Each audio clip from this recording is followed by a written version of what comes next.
Welcome to the Views Mock Draft 2.0. You got your boy Germ So True alongside Vic Jr. Views is in the house. Views is in the house. Shouts out to everybody from the crew. Vic is here with us today. So we're here. I'm here. We're going to have some fun today. The draft is now officially open. We're going to be sharing this stuff to the Facebook page and everything else. It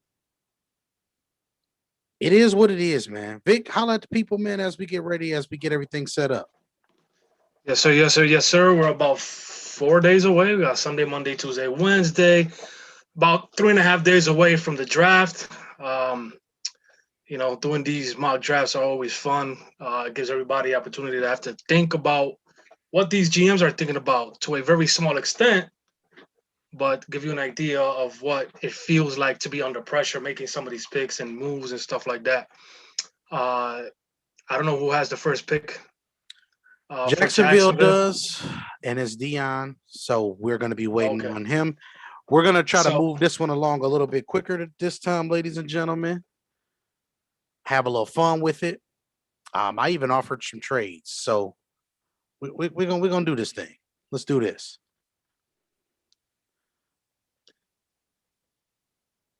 Let's see.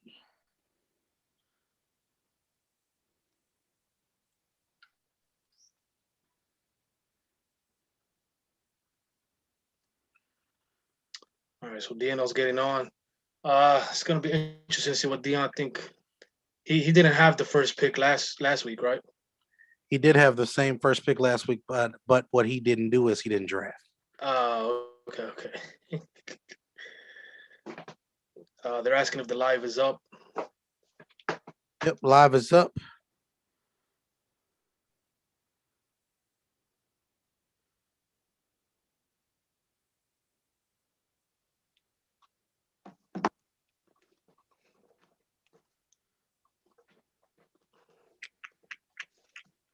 As we get set up here and everything else, I have to just share this to a couple of places so everybody can get it. Oh, you're sharing the screen right now? No, I'm not sharing the screen. Oh. Not sharing the screen necessarily, but okay. I'll share the live. Trying to figure out what's happening with my stuff. Yeah, man. It's gonna be interesting to see what the first 5 picks are gonna be the most interesting. Is it gonna be 3 quarterbacks? Is it gonna be 4 quarterbacks? Is it even gonna be 5? There has been situations where some guys got drafted a lot earlier than anticipated. So it's going to be interesting to see what happens this week, starting Thursday. Will the Patriots trade up? Will they stay and make their pick at 15? Cowboys, there's rumors of the Cowboys trying to trade up for either Parsons or Pitts. I don't see it happening. I've kind of been able to understand the Cowboys' tendencies and stuff like that. And they're not about trading picks anymore these days. They prefer to gather as many picks as possible and just stay put in the first round. So a lot of interesting storylines, including these quarterbacks, man. So I'm interested to see what happens with when it comes to the quarterbacks and everything else like that as we sit here and then we get everybody going. The quarterbacks is the story of the draft. Obviously, we're going to be looking to see what everybody is going to be wanting to do with those with these players. I'm really, really, really interested to see what a lot of these teams are going to feel is feasible to do in this scenario, because with the 49ers, we know that they traded up all the way up to the 3rd pick in the draft. You don't trade up that far if you're just trying to get, if you're not trying to get a quarterback, in my opinion. You're not trading into the top 5 unless it's a quarterback or a player that I just say I just have to have. So the amount of assets that they gave up is most likely is guaranteed the top 3 picks will be a quarterback. So as we continue, as we proceed to give you what you need. Dion gave me his pick. Right. Why did he put it in the thing? Oh, I don't know if he understood. To put it in the comments under the thing, or he can come on the show and announce it. Put it in the group and announce it.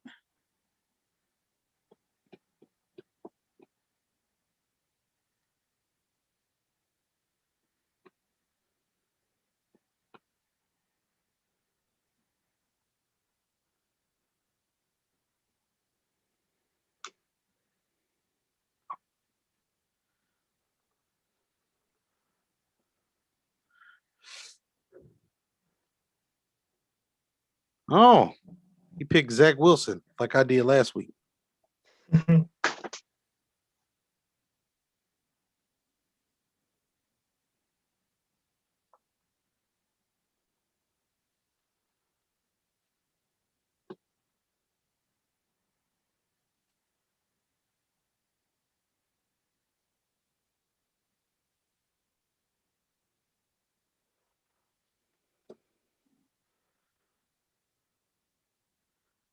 Right.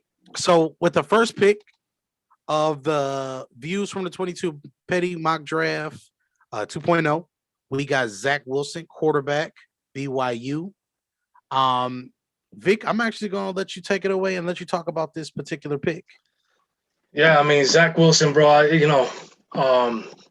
best player, not only the best quarterback in this draft, but the best player in our board. This kid is so far has just been nothing but impressive. He definitely improved from his junior year to his senior year. The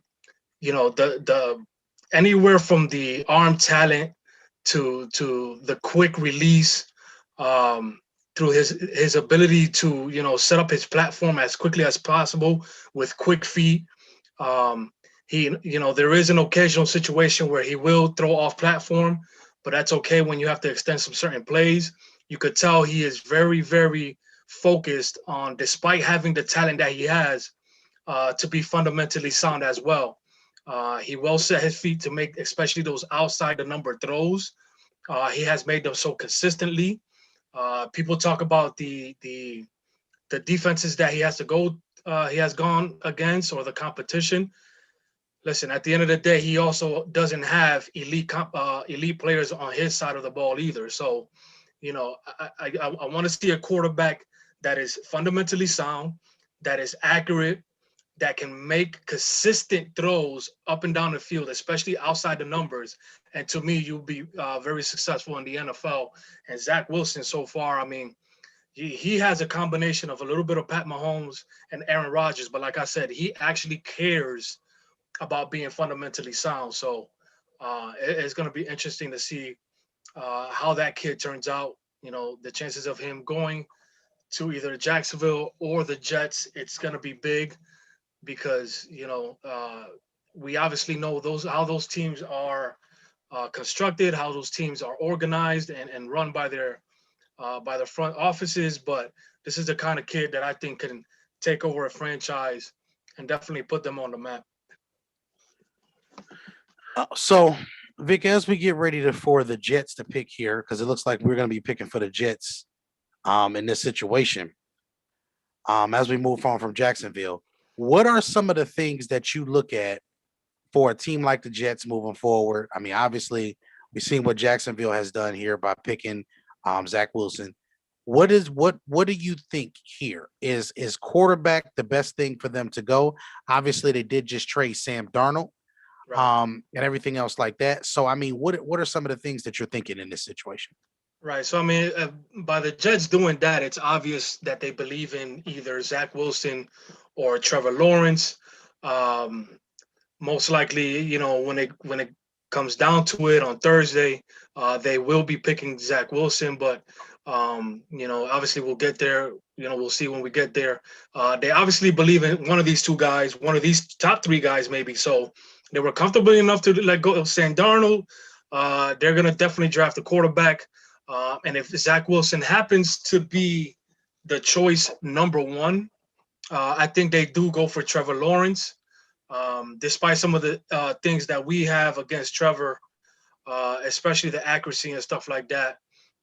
He, he is an upgrade over Sam Darnold. There's some good things that he does well. So I think that Trevor Lawrence would be the pick. I don't know if you agree with that. I don't mind it. I mean, at the end of the day, I think that is not a bad pick in general because, as we know, they need a quarterback.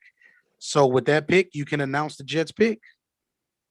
So with the second pick in the 2021 Petty Mock Draft, the New York Football Jets select quarterback Trevor Lawrence, Clemson University.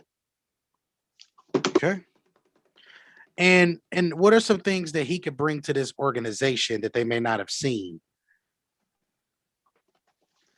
Well, the first thing I think, you look at the physical traits that he has. He has the height, he has the arm strength, he has the deceptive speed that if he needs to extend some plays, he can do that.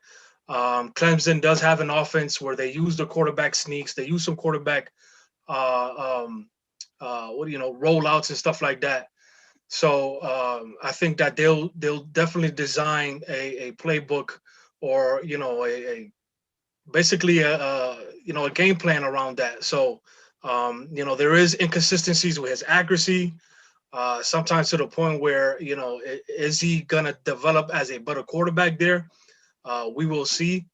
But he has all the tools, man. Again, size, the height, the look, the leadership. So we'll see. We'll see what happens with Trevor Lawrence. Absolutely. So now we get to the intriguing part of the draft, which is we have the San Francisco 49ers that are on the clock. This is one of my paper champions. When it comes down to it, why? Because they have all of the talent that they have on that football team to go along with everything that they're doing. I really enjoy this football team when they're healthy. They have one of the best running backs. They have one of the best and the premier offensive lines. And to go along with that, they have grade A premium beef. That's everywhere. That's all across the board. So, Vic, as we discuss these things and as we get into the part of this that makes the most sense, what are some things that you're looking at moving forward? Because this team is really a quarterback away from being right there in that discussion for Lombardi. Listen, bro. I mean, y'all know how I feel about Jimmy Garoppolo. Health wise, he's obviously got some issues there, staying on the field. But I feel like this dude is still a quality top 15 quarterback. His healthiest season, they went to the Super Bowl with him. The defense was obviously at an elite level playing that year. But he did some things to help him get there. Did he have a good Super Bowl? Quite frankly, it wasn't very good.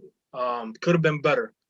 But I think that as much as I like Jimmy Garoppolo, there is two quarterbacks to me in this draft that can start over him immediately, and that's Zach Wilson and Mac Jones. Mac Jones to me, I mean, phenomenal quarterback when it comes to his accuracy, his poise, his ability to read defenses, whether it's his first, second, or third read. He stands in the pocket like a true poised leader. His players have definitely talked big about him.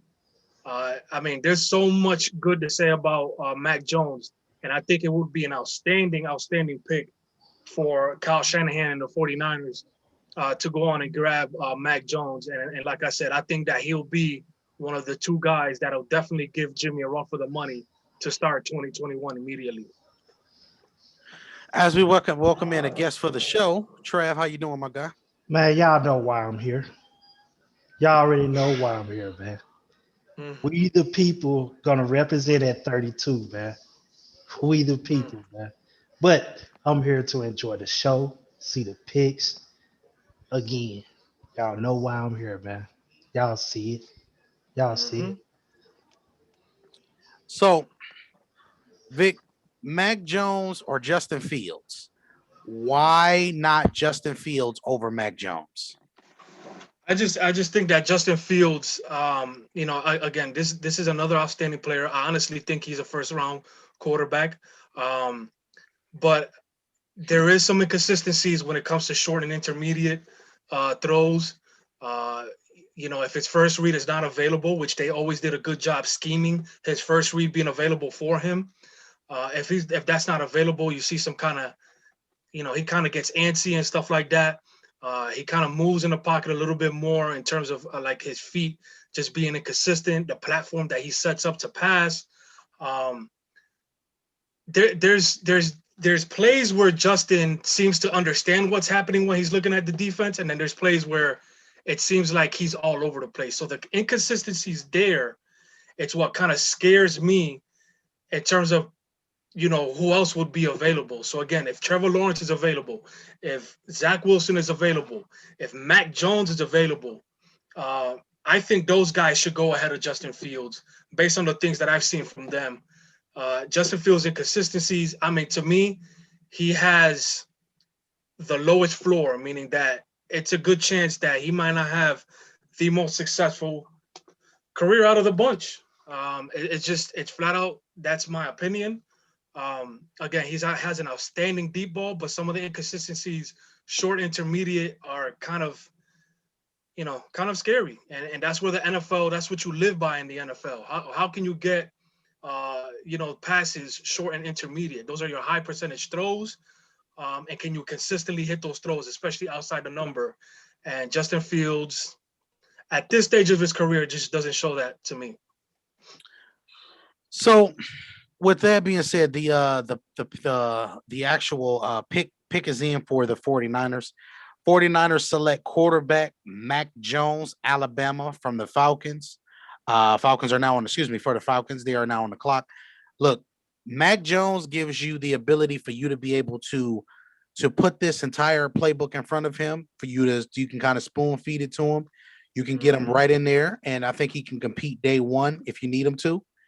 Worst case scenario, you still got Jimmy G if you don't want him to start this year, which does not fully kill anything that this organization is trying to work towards. And that's the thing, Jerm. Like you said, it's such a deep squad that like they can afford to give up what they gave up and make this pick. You know what I'm saying? They got the offensive line, they got the defensive line. Now injuries happen, things can happen where you could say at the end of the season, damn, they should have went another route. But right now, as they stand, it's a pretty damn good roster. Go ahead and take your shot at the quarterback. And I mean, for how we feel about Mac Jones, or I feel about Mac Jones personally, I think that a kid could start immediately, like you said. Just you give him the playbook, and the whole playbook is going to be wide open right there for you because he'll digest it quickly. Mac Jones. Now, that is who we are discussing. Here's the first thing. First things first, Atlanta. We got a $30 million problem the next couple of years with the Matt Ryan situation.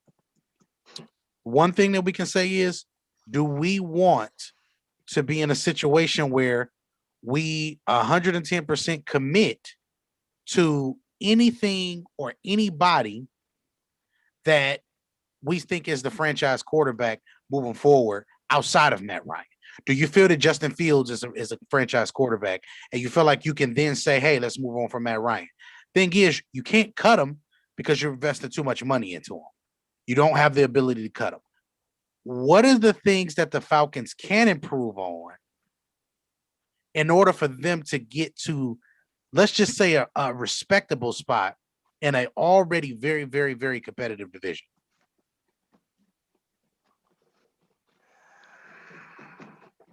Gotta go defense, bro.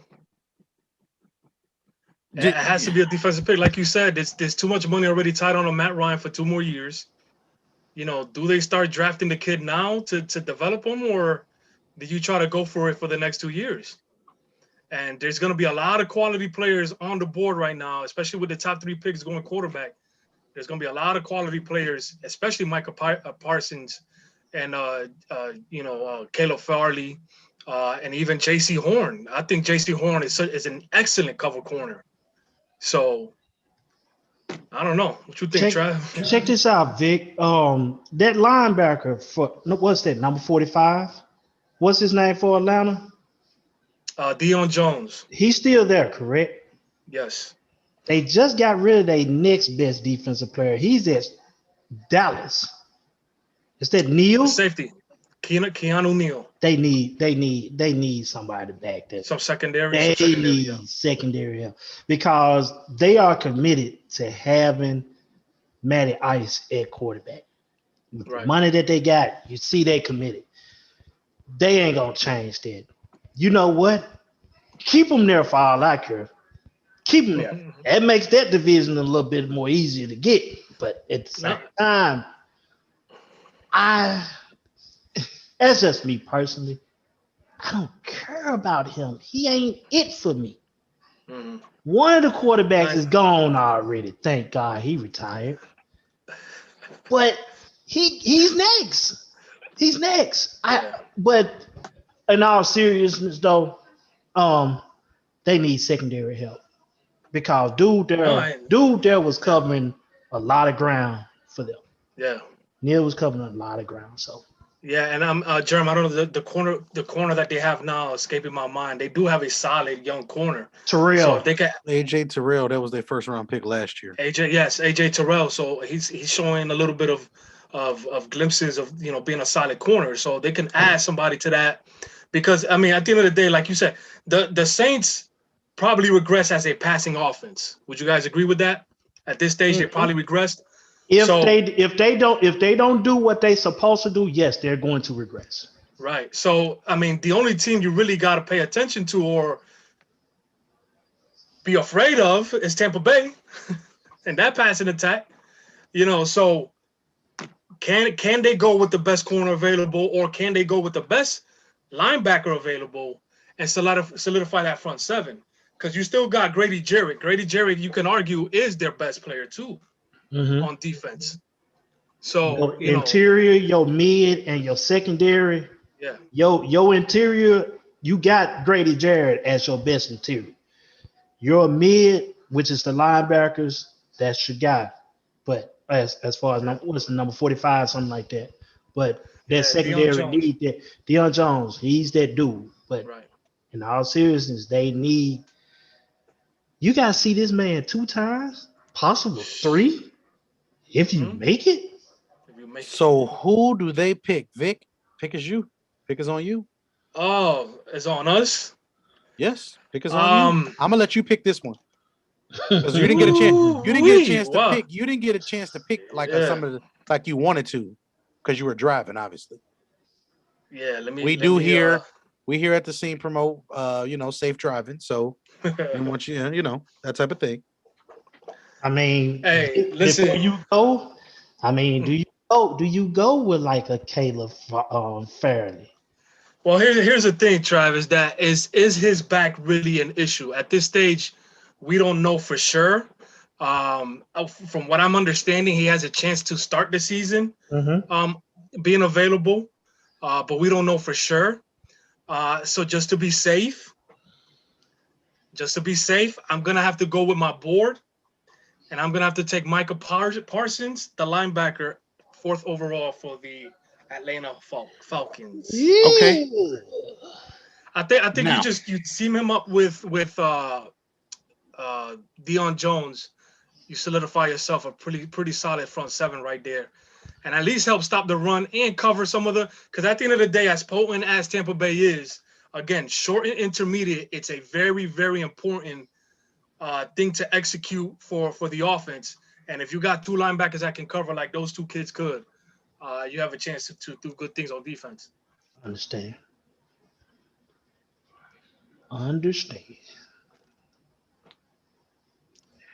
And now the Bengals are on the clock with Mr. Josh Storms. I'm excited to see what he looks for here in this situation because it should be fun. It should be fun to see what he goes after in this situation. Look, Cincinnati has some very, very good pieces here for that organization, for that franchise. I think overall They have a lot of things to be excited about when it comes down to it. They do have the quarterback. I think the best offensive lineman here that whoever has on their board is probably going to be where we look to go. Last time he took Rashawn Slater, which I didn't think was a bad idea. I thought that was a good pick for him. I mean, hey, look, your best 5, let them play. I most certainly agree. I mean, you had number 1 pick last year. Unfortunately, he got hurt. You gotta protect it. Gotta protect it by all costs. No, and I don't know. Josh is trying to trade out of this pick. He probably believes that he can get Slater later on.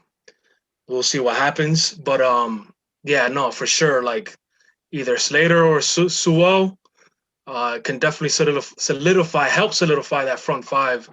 Like you said, make the 5 best men available win the positions. So the state of the organization, Vic, what are some things that you're thinking? What do you feel like, even if you don't take this guy, as we get Josh coming in, do you feel like a wide receiver is a good choice here at this situation, at this juncture? I mean, that's a great question for them, Jerm, because you can easily connect, Joe Burrow with, receiver from last year, escaping my mind right now. Jamar Chase? Jamar Chase, that would be fun to watch. You got Jamar Chase. You got T. Higgins, who was one of my favorites last year.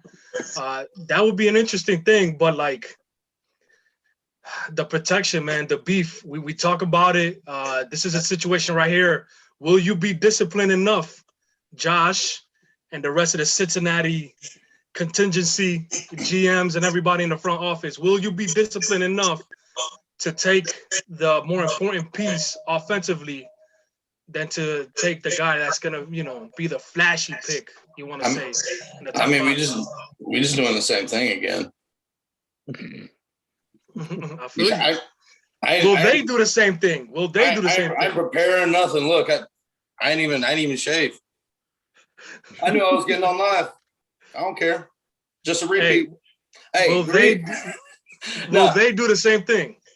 The reason I got on here was because I wanted to officially announce that Cincinnati is fielding all offers to get back into the first round.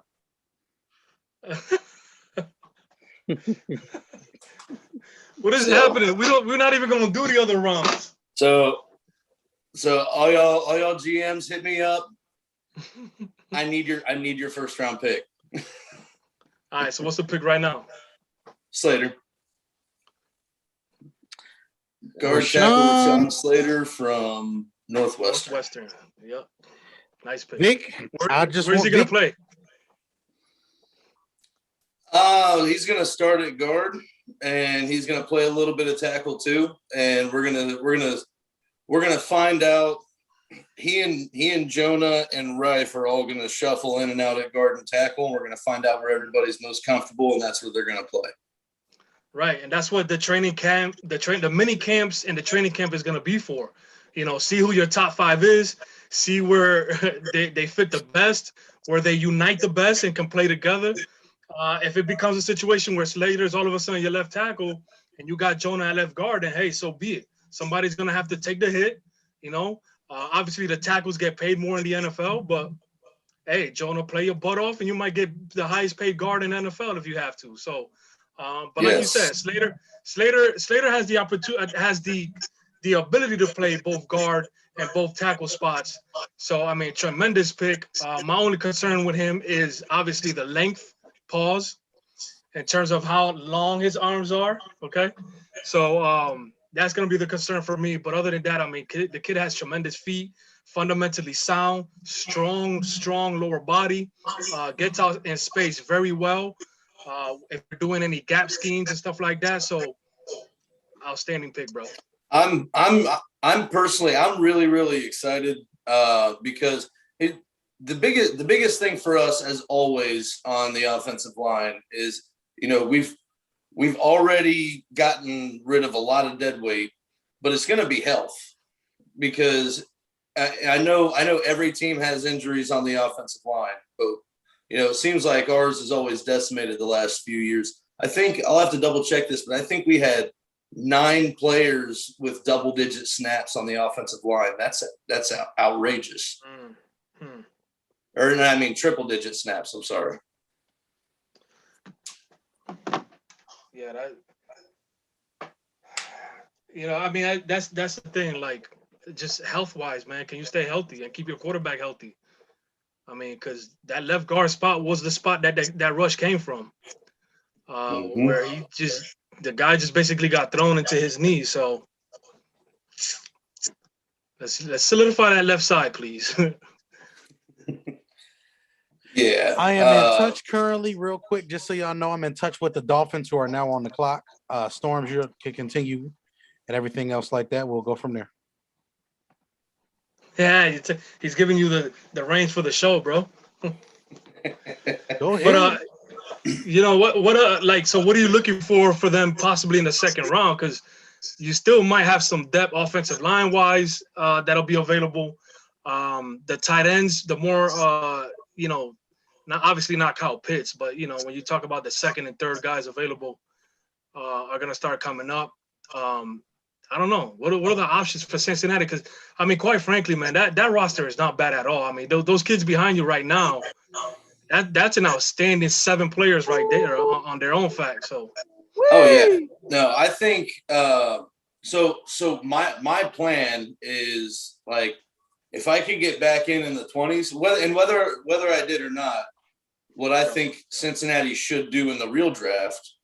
Whether it's first, second, third round or whatever happens, is they should go guard or tackle, wide receiver, guard or tackle. And then after that, you're looking at best available, preferably maybe an edge guy. Or so you're comfortable with them going offensive first 3 rounds?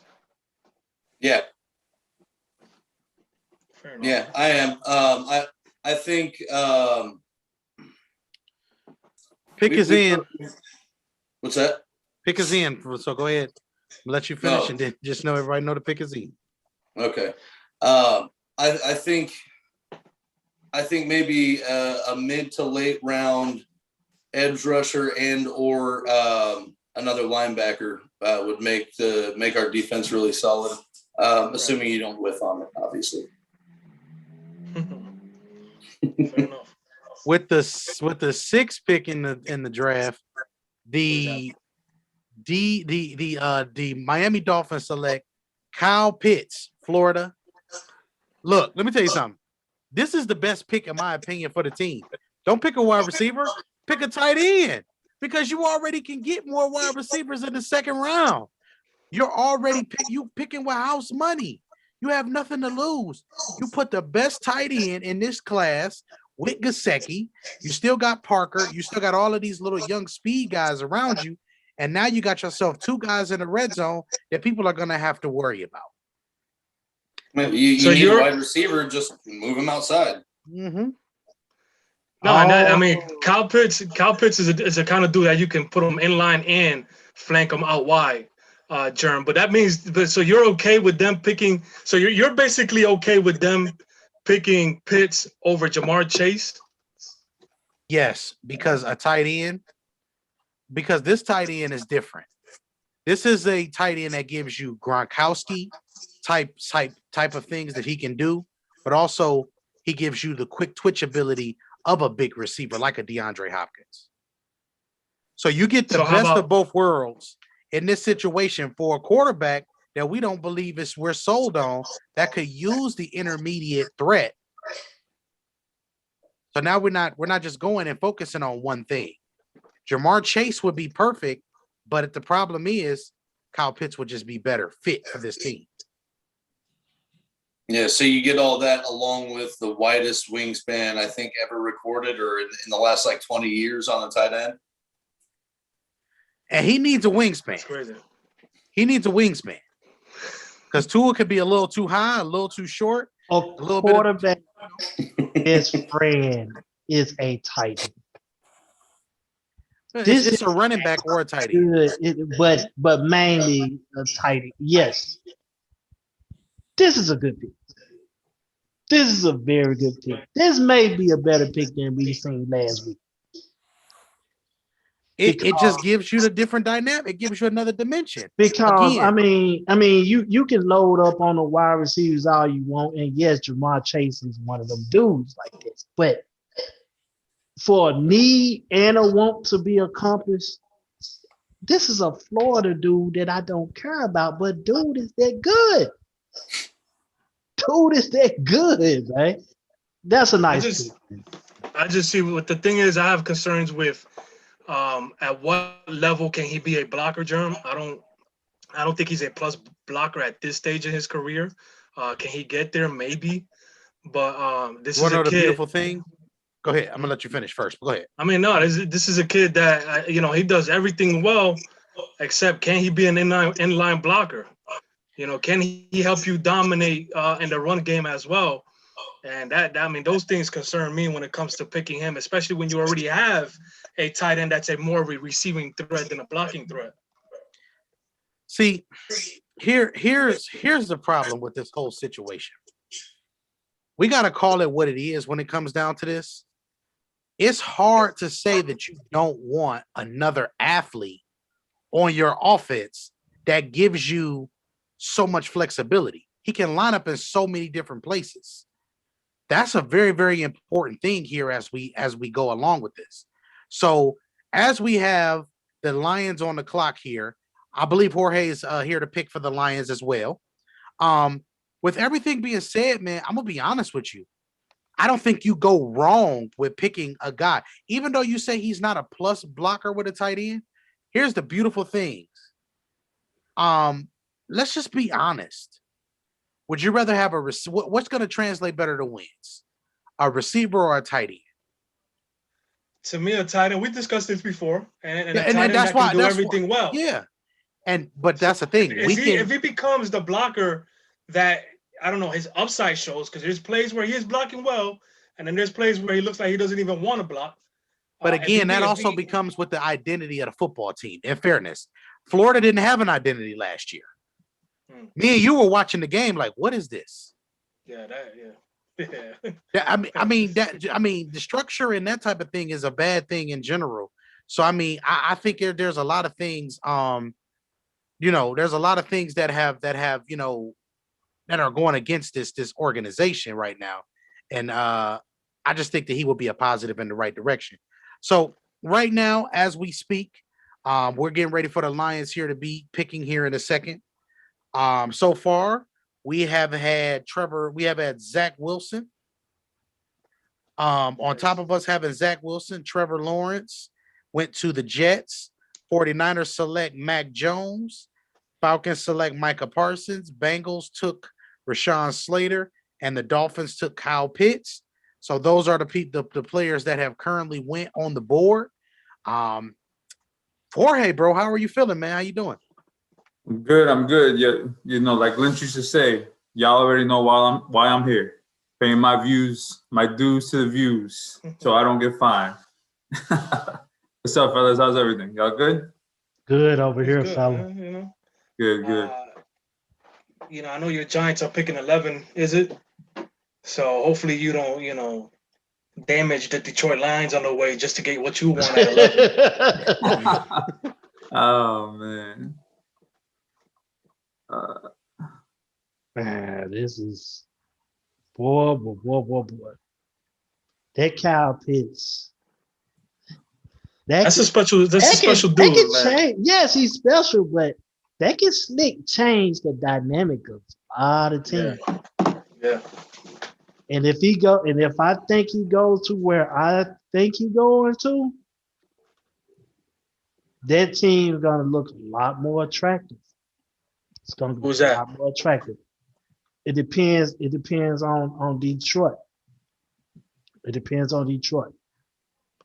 And what Detroit needs. Yeah, because they got Jared Goff now at quarterback, and that dude is usually used to having a lot of weapons around him. So exactly. Kenny's not there anymore, right? So he went to New York. So, I mean, what does he have? They're gonna need a receiver.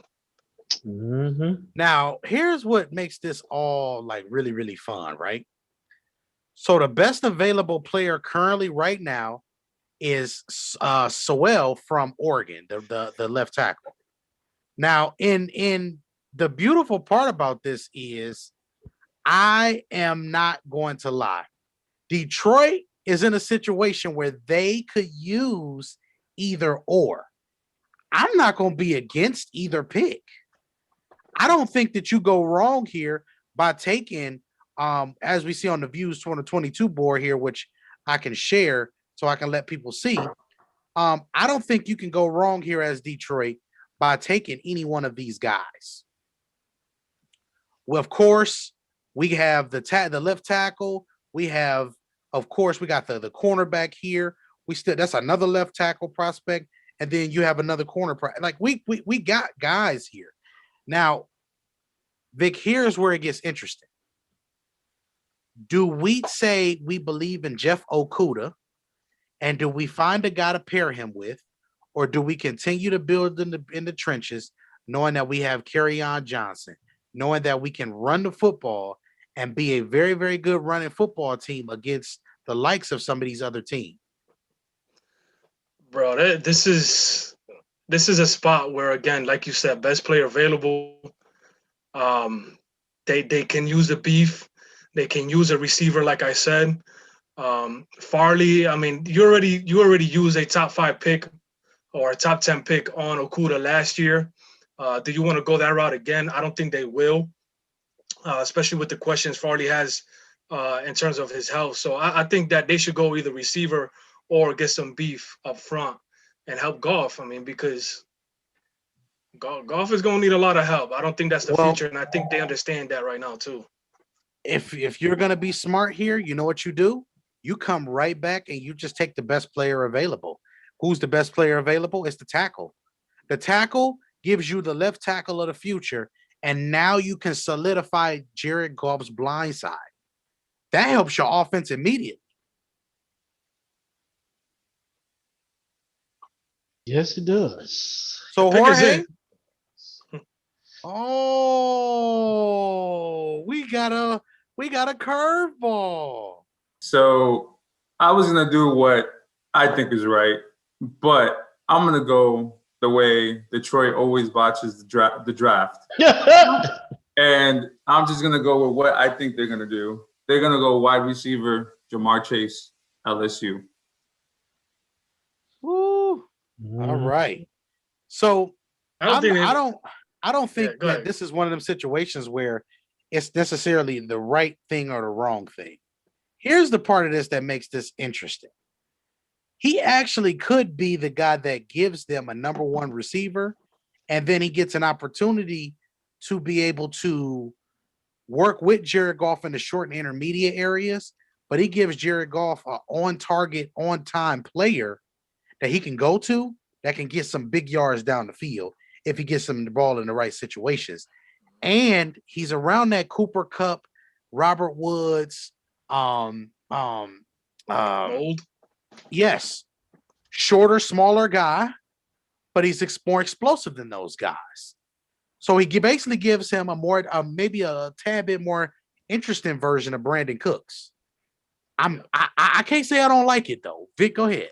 Right. No, I mean, it's just one of those situations where, like, you can get the best weapon available versus, the best beef available. If you want to win some football games, you probably get the beef. But, I mean, this kid is not that far in terms of how he's going to help you win football games. Like, one thing that Jermaine and I, when we were scouting him, stood out to us is his willingness to block downfield. He's getting physical with the defense as well. You know what I'm saying? Like, he's out in space hitting people as well. So now you not only got to consider the offensive line taking you out, you got to not only consider the running back taking you out, but now you got a receiver that's going to put you on your ass too, and Jamar Chase. So this is a winning type of receiver, even though it's a position that is dependent of a few things going on, right? Blocking, then the quarterback ability to get you the ball. This is a kid that does a lot on the football field, not only just catching passes. So I don't, this is a tough choice for Detroit. It's going to be interesting to see because either way, Devonta Smith or Jamar Chase or one of these two tackles are going to be available to them. So we'll see where they go. Absolutely. So this is why this is going to be so much fun because, like I said, we got a lot of different things going on here in this draft that we can't say we know exactly what's going to happen with all of these picks either. That's the most fun part of all of this. Right. So I look, I enjoy it. I enjoy all of it. Um so Jeff probably is not going to be here. He told me earlier in advance. He gave me his draft board. Carolina is the pick. We're going to make the pick for Jeff. So what I want everybody to do is I want everybody to state why they think they should or shouldn't pick these players. The first guy he has on his list is Devonta Smith. Second guy is Pitts. Chase is 4. Then we got Surtain. We have J.C. Horn. We have Sowell, and we have Fields. So if you're Carolina, which way do you feel you should go? Trav, I'm gonna start with you. With Detroit taking Jamar Chase, Carolina is young and gifted on defense. They just young. In due time, they will be a force to be reckoned with. Mm-hmm. The quarterback situation has to be handled. But you just lost one of your wide receivers. Where he go to Washington or something like that? Samuels and Yes. Samuels with the Washington. Yep. You got to make that team look attractive for somebody else to come in. I think you go with the Heisman Trophy winner, man. I think you go with the Heisman Trophy winner at this point, man. You got to go with the young guy, man.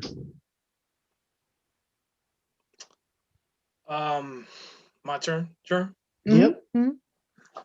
I don't know, Trav. Looking at their front five on the beef, there's not names that stand out right now. You gotta at least a somewhat decent quarterback, and Sam Darnold, Teddy Bridgewater, that I'm pretty sure they're gonna battle out for that number one spot, for that starting spot. You got your franchise running back that you paid a lot of money to coming back from injury. You got some 2 quality receivers in terms of Baby Smith, that is escaping my name right now. I'll call him little Baby Steve Smith. I think I will go with the beef, Germ. I don't know who's gonna break the tie. I don't know what. I think so. Here, let's have fun with this. What's more important for them moving forward? Do you want to figure out what you have in Sam Darnold and give him an extra weapon, or do you want to solidify your offensive line? So you got DJ Moore and you got Robbie Anderson. I mean, DJ Moore is probably the best one out of the two. But first thing is DJ Moore is, in my opinion, just as good, if not a better version of what Devonta Smith brings to the offense. Right, He's because they're both right. They're both probably not going to be your full-time X right now. Correct. Right, because they're going to need to be interchangeable. So adding that's Devontae what Robbie Smith, Anderson was brought there for. Robbie Anderson was brought there to be the X receiver and to free up DJ Moore. Mm-hmm. Right. So is Devontae gonna help that out, or can you help your team take a step forward with improving that offensive line? I think so. I'm gonna ask this question, Trav. Here's let's just ask this question. Let's have some fun with this. Would you rather have a guy like him now, or would you rather take a guy that you can put in the slot in the second round and solidify your offensive line with the premier left tackle in this draft? You could always, I mean, at this juncture, if you're saying it going that route, you need to protect that line, because again, you gotta get a quarterback time to throw to these receivers. And the running back. They just And- paid and the your running back a running- lot of money. And your running back is a damn receiver itself anyway. I mean, he's a Yeah. Swiss Army knife. Right, Yeah, that's another But weapon. and I understand that you can always get a receiver late. You could get a receiver late, but yet you cannot. I mean, their line wasn't as bad. It just went like you said, Vic. It wasn't nobody that stood out. It's nobody that stood out. So if you get somebody as a threat as this young 160 pound, I don't care if he's 120. The boy can play. I think he's Can he, exceptional. can he isolate to where it's hard to double or it's hard to shift? You kind of like in the Dallas Cowboys situation with Lamb, with Amari Cooper, and what's the other one name? Michael Gallup. Gallup. Yeah. You in a situation like that. Dallas offensive line, of course, they had the names, but they was injured. But you still could get the ball to these guys. You couldn't just, okay, I'm going to shade over here to Amari Cooper, and I'm going to let everybody else take care of everybody else. With Lamb being there, you can eat. You can eat. Just give me 3 seconds. I can get it to you. So I understand both sides of this story of this game that you playing, John. I understand. Yeah. The only reason why I say go with the tackle is because he's the best available. If Devontae was the best available and then the tackle was the next guy, I say, hey, go with it if you already and who is that tackle? That guy from Oregon? Yes, he is the tackle that you would be picking in this spot. You're right now, you got a tackle that is a top 3, top 4 talent that slid because of quarterback draft. You know what I'm saying? That's tough to pass up on, considering at worst, Vic, he's a Pro Bowl right tackle at worst. All pro right tackle at worst. Guard, yeah. And even with that being said, he's going to give you the position flexibility for him to be able to play multiple spots. Right. So it doesn't make a difference whether he turns out to be, put it like this, he could be the best player on your line as the left tackle, or he could be the best player on your line as the right tackle, or best player on your line as a guard. That's crazy. You may have to go with that lineman if that's the case. Because you can still get potentially one of these other guys like a Rondale Moore who will fit the slot a lot better for you in the second round. That's what's so fun about this. It's so many different variables because tackle and receiver are deep. But if you get an opportunity, tackles may be gone because receiver is the least most important position that translates to wins in the National Football League. I understand that. So Trav, you're not wrong. No, let me make sure I say that now. You can't go wrong with picking a dude who's gonna get open. You just can't go wrong. But if you got this type of beef, but with this type of beef, this is that Kobe beef. And that's the thing. That's why I said like these next 3 picks. I mean, well, starting with the Falcons is going to be interesting because, I mean, they could go so many different routes with this.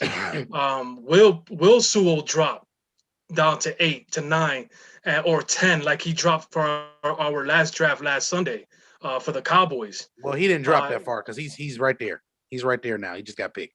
No, so the Panthers select Jay tackle. Sewell, Oregon. KG, my guy's on the clock. I mean, it's kind of a. It's gonna be tough. It's gonna be tough. It's kind of elementary. Man, that's tough. Though. That's tough. I mean, this is. I really want to see now. I really want to see the comparisons on April the 29th compared to today.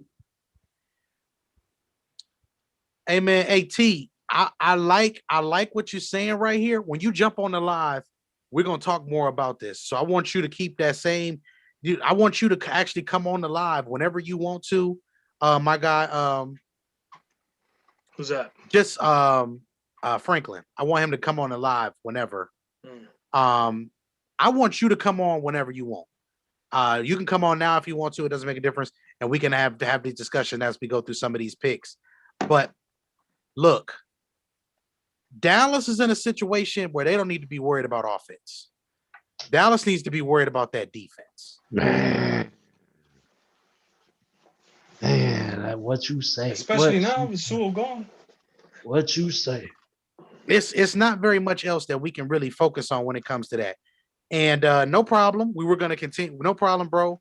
Well, I did it again because I wanted to make sure everybody got a chance to pick somebody that they would want to pick and things of that nature. It's really elementary to me here, man. It's kind of you just want to pick the right piece for your organization to get you where you need to get to moving forward. It's not very many things that some of these guys don't mean to these organizations. The Cowboys, they don't need to be worried about picking the best player available. This is the time that you have to start picking for need. Best player available has gotten you in this situation that you're in now. Vic, I hate to be the person to tell you this, but you got too many damn wide receivers. I don't want to see it. But here's it, and they talking about getting Kyle Pitts and Kyle Pitts this and Kyle Pitts that. Listen, again, great player, but that would be too much. You'll just be in the same stagnant spot. Okay? Weapons to get the ball to, but not enough protection or not enough defense to stop you to get the ball back on offense.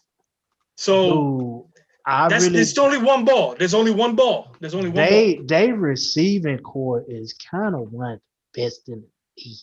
Yeah. Top 5 for sure. And they still got a solid tight end to go. And they still got the tight end right. They still got the tight end.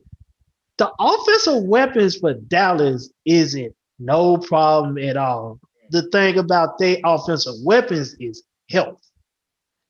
That's the thing that's with Dallas. And that's why Dallas secondary and that linebacker core is a need. Yep. Because two of them linebackers is one hit away. Two of them linebackers is one hit away.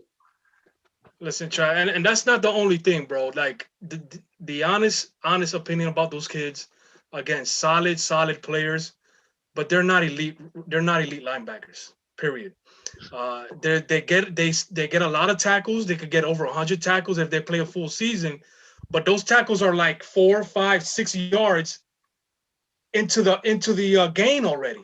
They're not before the fact. It's after the fact. Yeah, so you chasing instead of being the one enforcing down the line, right? Because again, what are the 3 things that we talk about, Joe, when it comes to linebackers? Read, react, finish. They're not reading and reacting fast enough. They're finishing the tackle after the team already gets a 5-6 yard gain. You know, the reason why the Cowboys kind of stay in the middle of the pack in terms of being able to stop the run is because they got DeMarcus Lawrence and they got some dogs up front helping stop that run. But those linebackers, man, you can definitely improve on that linebacker core.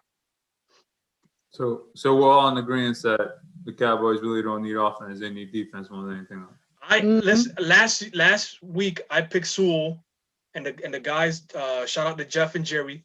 We picked Sewell because, first of all, the health on the offensive line has not been the same. Okay, quarterback got hurt, even though it wasn't exactly a protection situation. Even though he scrambled, he actually scrambled. So maybe it was a pass protection issue. Your running back is not exactly the same guy he was 3 years ago. So it's going to be important to get that beef what it used to be. Okay, Tyrone Smith, he's another hit away from his back acting up again. Connor Williams was an awful second-round pick at left guard. You don't have your center that retired because of the disease that he had. The only elite player they have left is Zach Martin and maybe Lyle Collins. So I picked Sewell. Other than that, that would be the only position offensively that I would touch for the Cowboys is on the offensive line. Other than that, I would agree with Jerm. The defense because you could use a defensive player at any spot right now on defense for the Cowboys. But we still got the 9th pick, and we're over here talking about the star too much. That's what I hate. Well, the 9th pick is Ian. We have.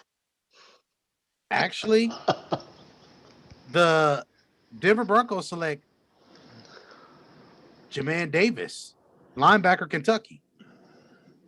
What's his name? Jermaine Davis, whatever his name is, linebacker, Kentucky. He's not on the top 50 board. Okay. I know exactly who that is. I think Yes.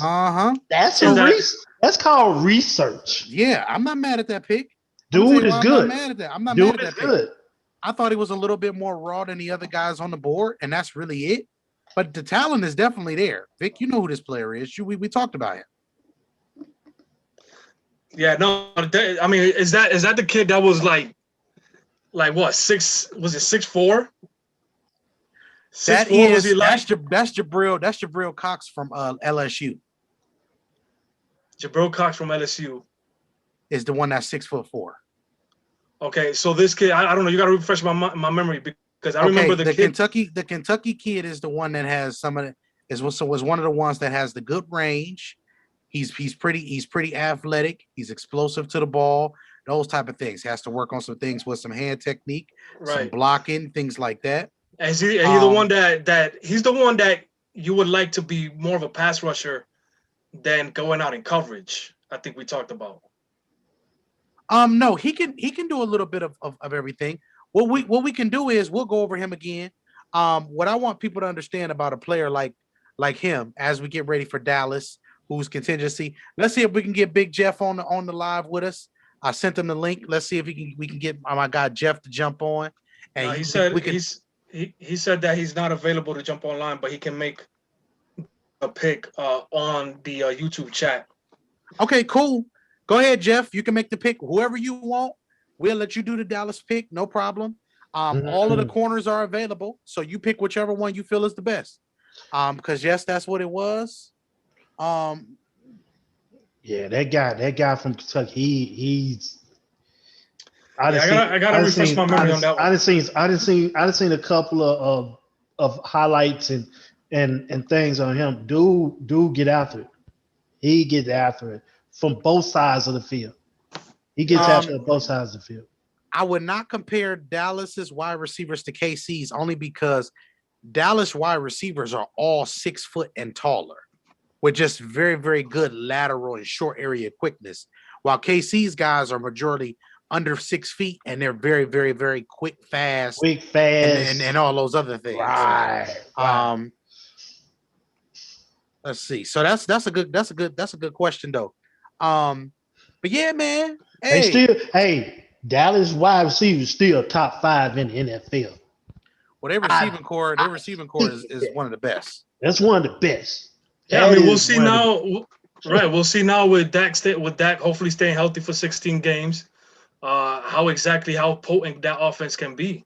Again, my concerns are going to be the protection and are they going to be able to get that dominant running game back?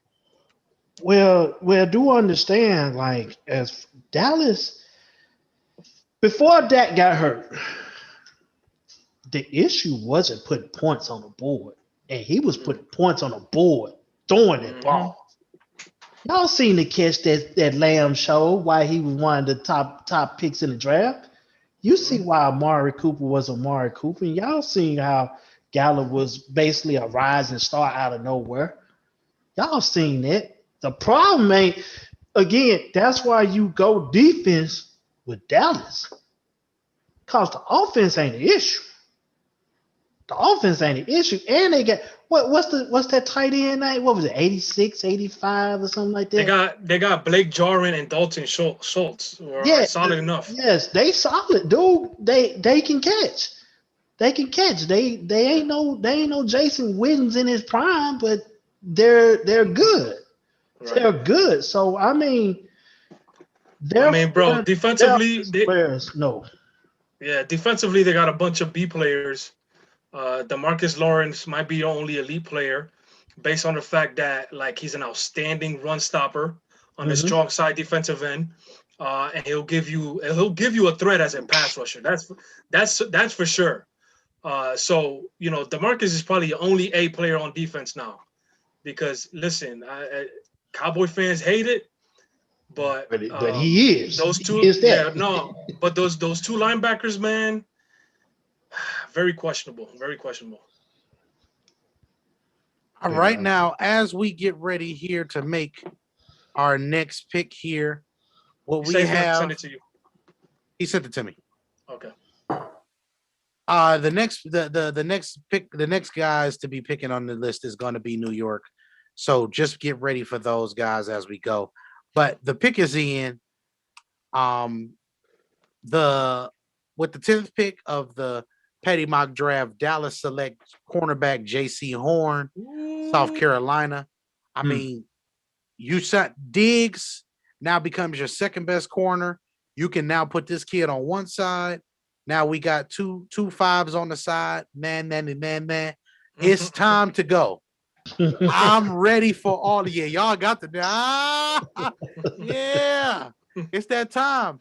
I'm gonna be honest with y'all as we show the best player available coming up here on the board before Jorge makes his pick. J.C. Horn stood out to me, and I put Vic onto him. And I said, yo, the way this dude plays in the hip pocket and likes to be physical is very, very impressive. Where he has to get better is tackling. Tackling is his one issue. But we can tell him, hey, no more business decisions to play football and on this organization for this team. You need to tackle. Period. You can say that to him.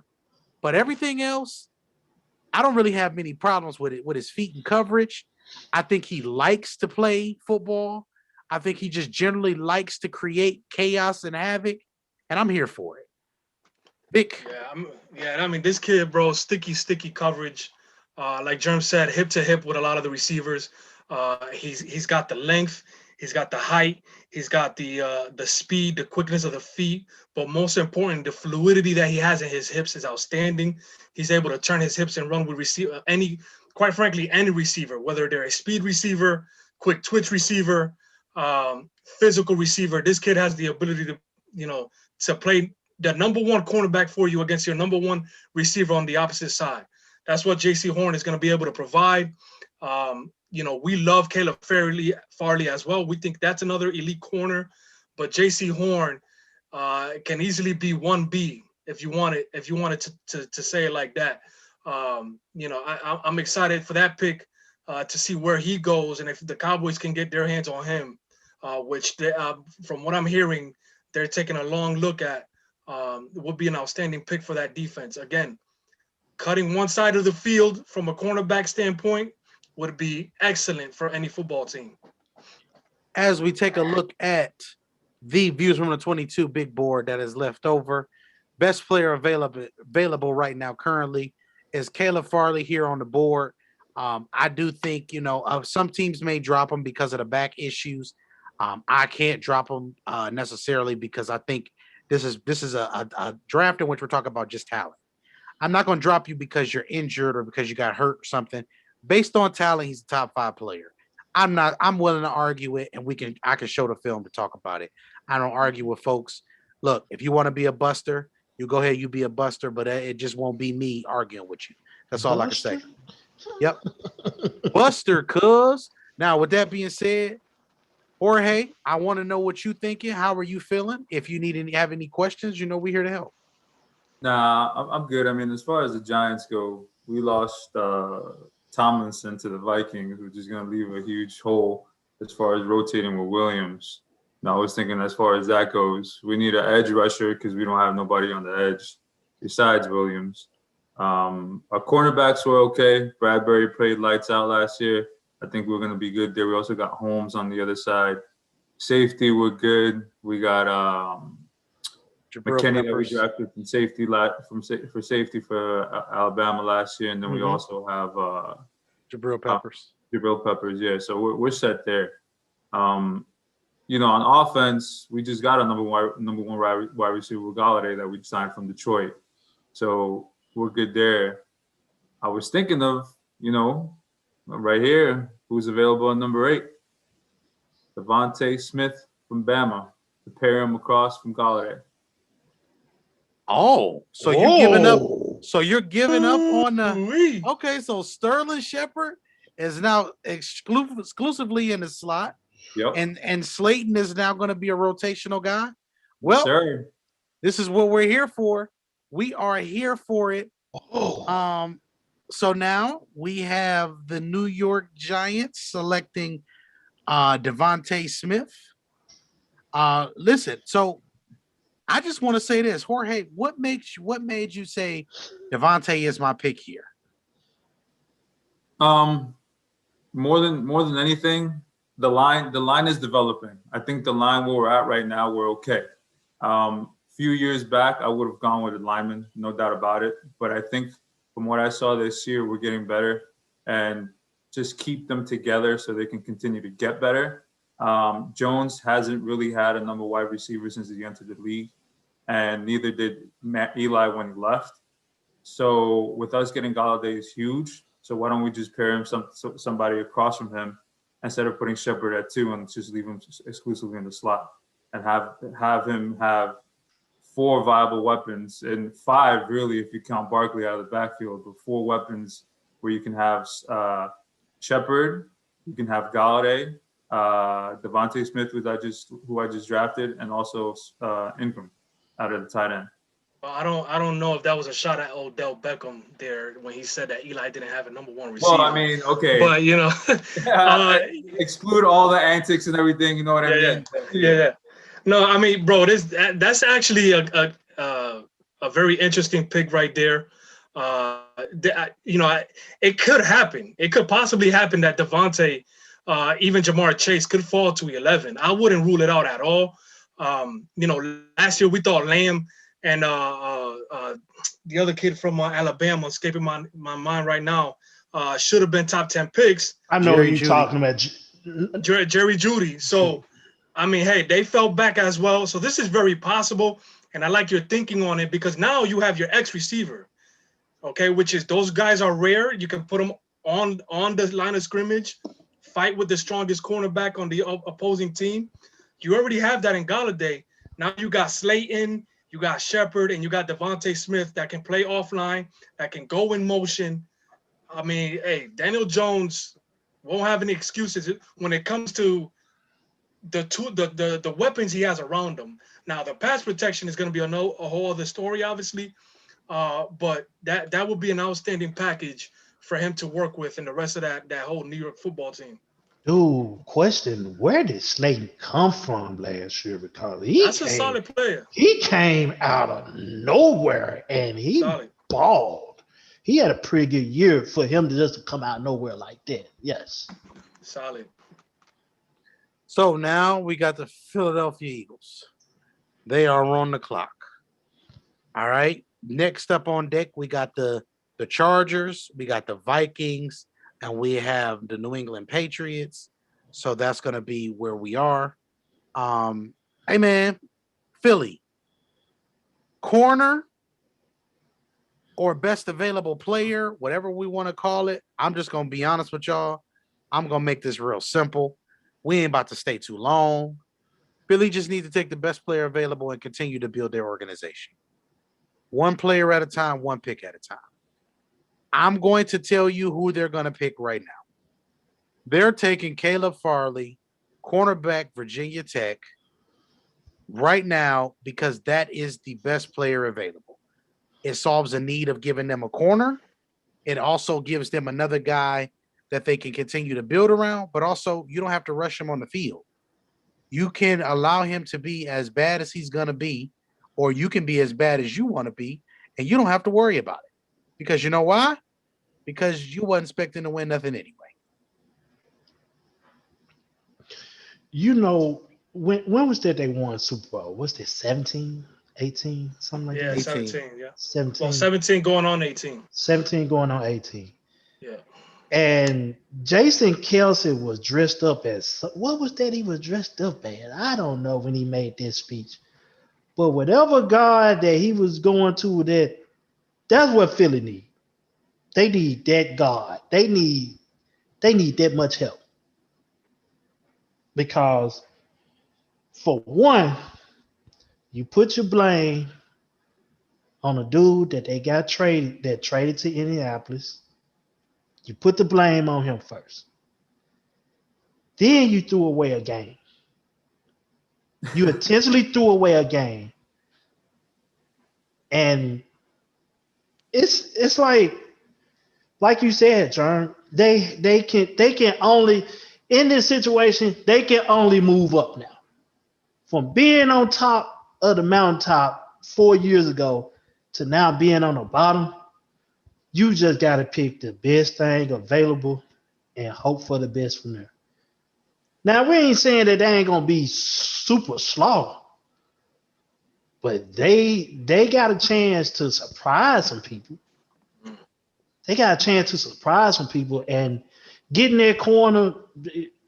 One thing you don't do, cornerbacks, don't paint your hair green. Don't do that. Because then you get burned. Cause dude, what was that? Mills? Was that Mills? Jalen Mills. Man, stop this shit, man. You got to be good to do things like that, dog. Yes, you can't be wearing a mohawk and getting smoked.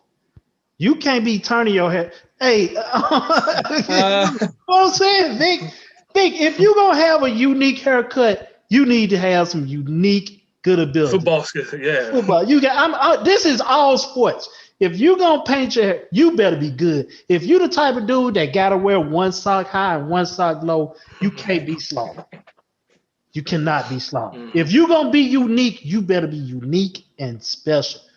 Look at number 14 for Seattle. My guy from Ole Miss.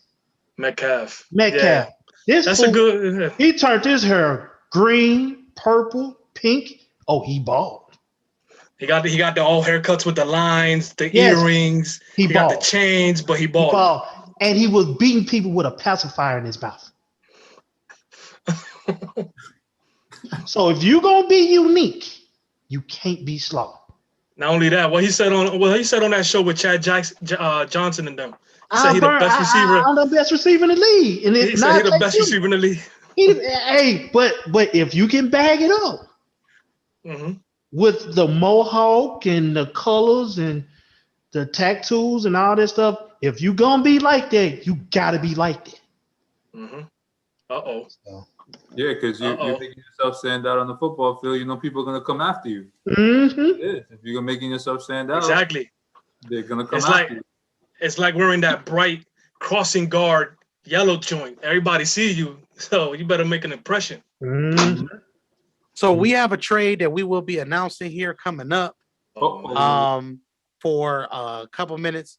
But just know that Josh Storms has made a trade in the background. He didn't win and made that happen. He didn't win and made that happen. He did it. Josh Storm was with all the thought activity. Hey, Yeah, we couldn't hear you. He didn't actually go nowhere. I was just working. He went and made that happen. He was with all the thought activity. He was in everybody's inbox and DMs. That's it. It went down in those DMs. Shout out to Gotti. But hey, caller, go ahead and introduce yourself, brother. This is your first time on the show. So go ahead and introduce yourself, brother. Me? Yes, sir. Yeah. Oh, okay. What's up, guys? My name's Ton Ray. I've been a longtime fan, first time caller, you know. And appreciate it. This has been a hoot. This has been awesome to watch because a lot of interesting picks, and I mean, me being a Pats fan, you know, gotta rep them. But I'm excited to make a pick for them. But this is dope. All the research, all the time and effort you guys put into this is dope, and I'm glad to be a part of it. Appreciate you, man. For real. Hey, man. Hey, we just happy to have you, bro. Hey, again, thanks for coming on. That's why I wanted to get you on. You know, get you on before your pick. We're gonna feel free to ask any questions. Let's get this Chargers pick out the way real quick. I don't know where Josh is, but what we're gonna do is we're gonna make the pick that we think that is probably the right pick. Now, Vic, Justin Herbert is your boy. I'm gonna let you make this pick though. You know why? Because I care about what you care about. I know what he should pick because the best available player is actually the beef. Yes. So what do you feel? Do you feel that you go and get your franchise left tackle? Do you feel like you go and you get another pass rusher to help out Mr. Bosa? What do you feel like you go do here? Nah, I mean, hey, listen, this fell perfectly with our board. Okay, made it easy for us in terms of what we stack our talent, what we think are the best players in this draft, order by order. I think that defense for the Chargers on paper is still solid, still quality, still top 15 type of talent there. Obviously, people got to stay healthy. That's a whole other story for another day when it comes to the Chargers. But yeah, I gotta protect my guy, man. I mean, this kid, despite the fact that I thought Joe Burrow was the better quarterback, the more prepared quarterback first year, Justin Herbert came in and put on a show, and clearly has the ability to become one of the elite quarterbacks in the world now as an NFL player. So I need to protect him, and I'm going to pick offensive tackle, left tackle Christian Darrisaw out of Virginia Tech for the Los Angeles Chargers. Look, he has some of the best feet in the class. I think his hand placement is excellent. I think where he has to get a little better, which is all left tackles coming into the NFL, is always strength. Because that's just something that we're going to say is the consensus thing. I love this player. Which is why he was top 10 on the board. You can't go wrong with a player like this. So, hey man, as we go to the next pick, which the next pick on this, the next team that's going to be picking here is going to be, I believe, Minnesota, which it is Minnesota, which will make that pick for them. Minnesota Vikings. What do we feel is the need for the Minnesota Vikings? Put up the board, Jerm, real quick. We need the board. We need the board. Yes, Okay. Sir. Yes, sir. Give me the board. Give me the board. Give me the board.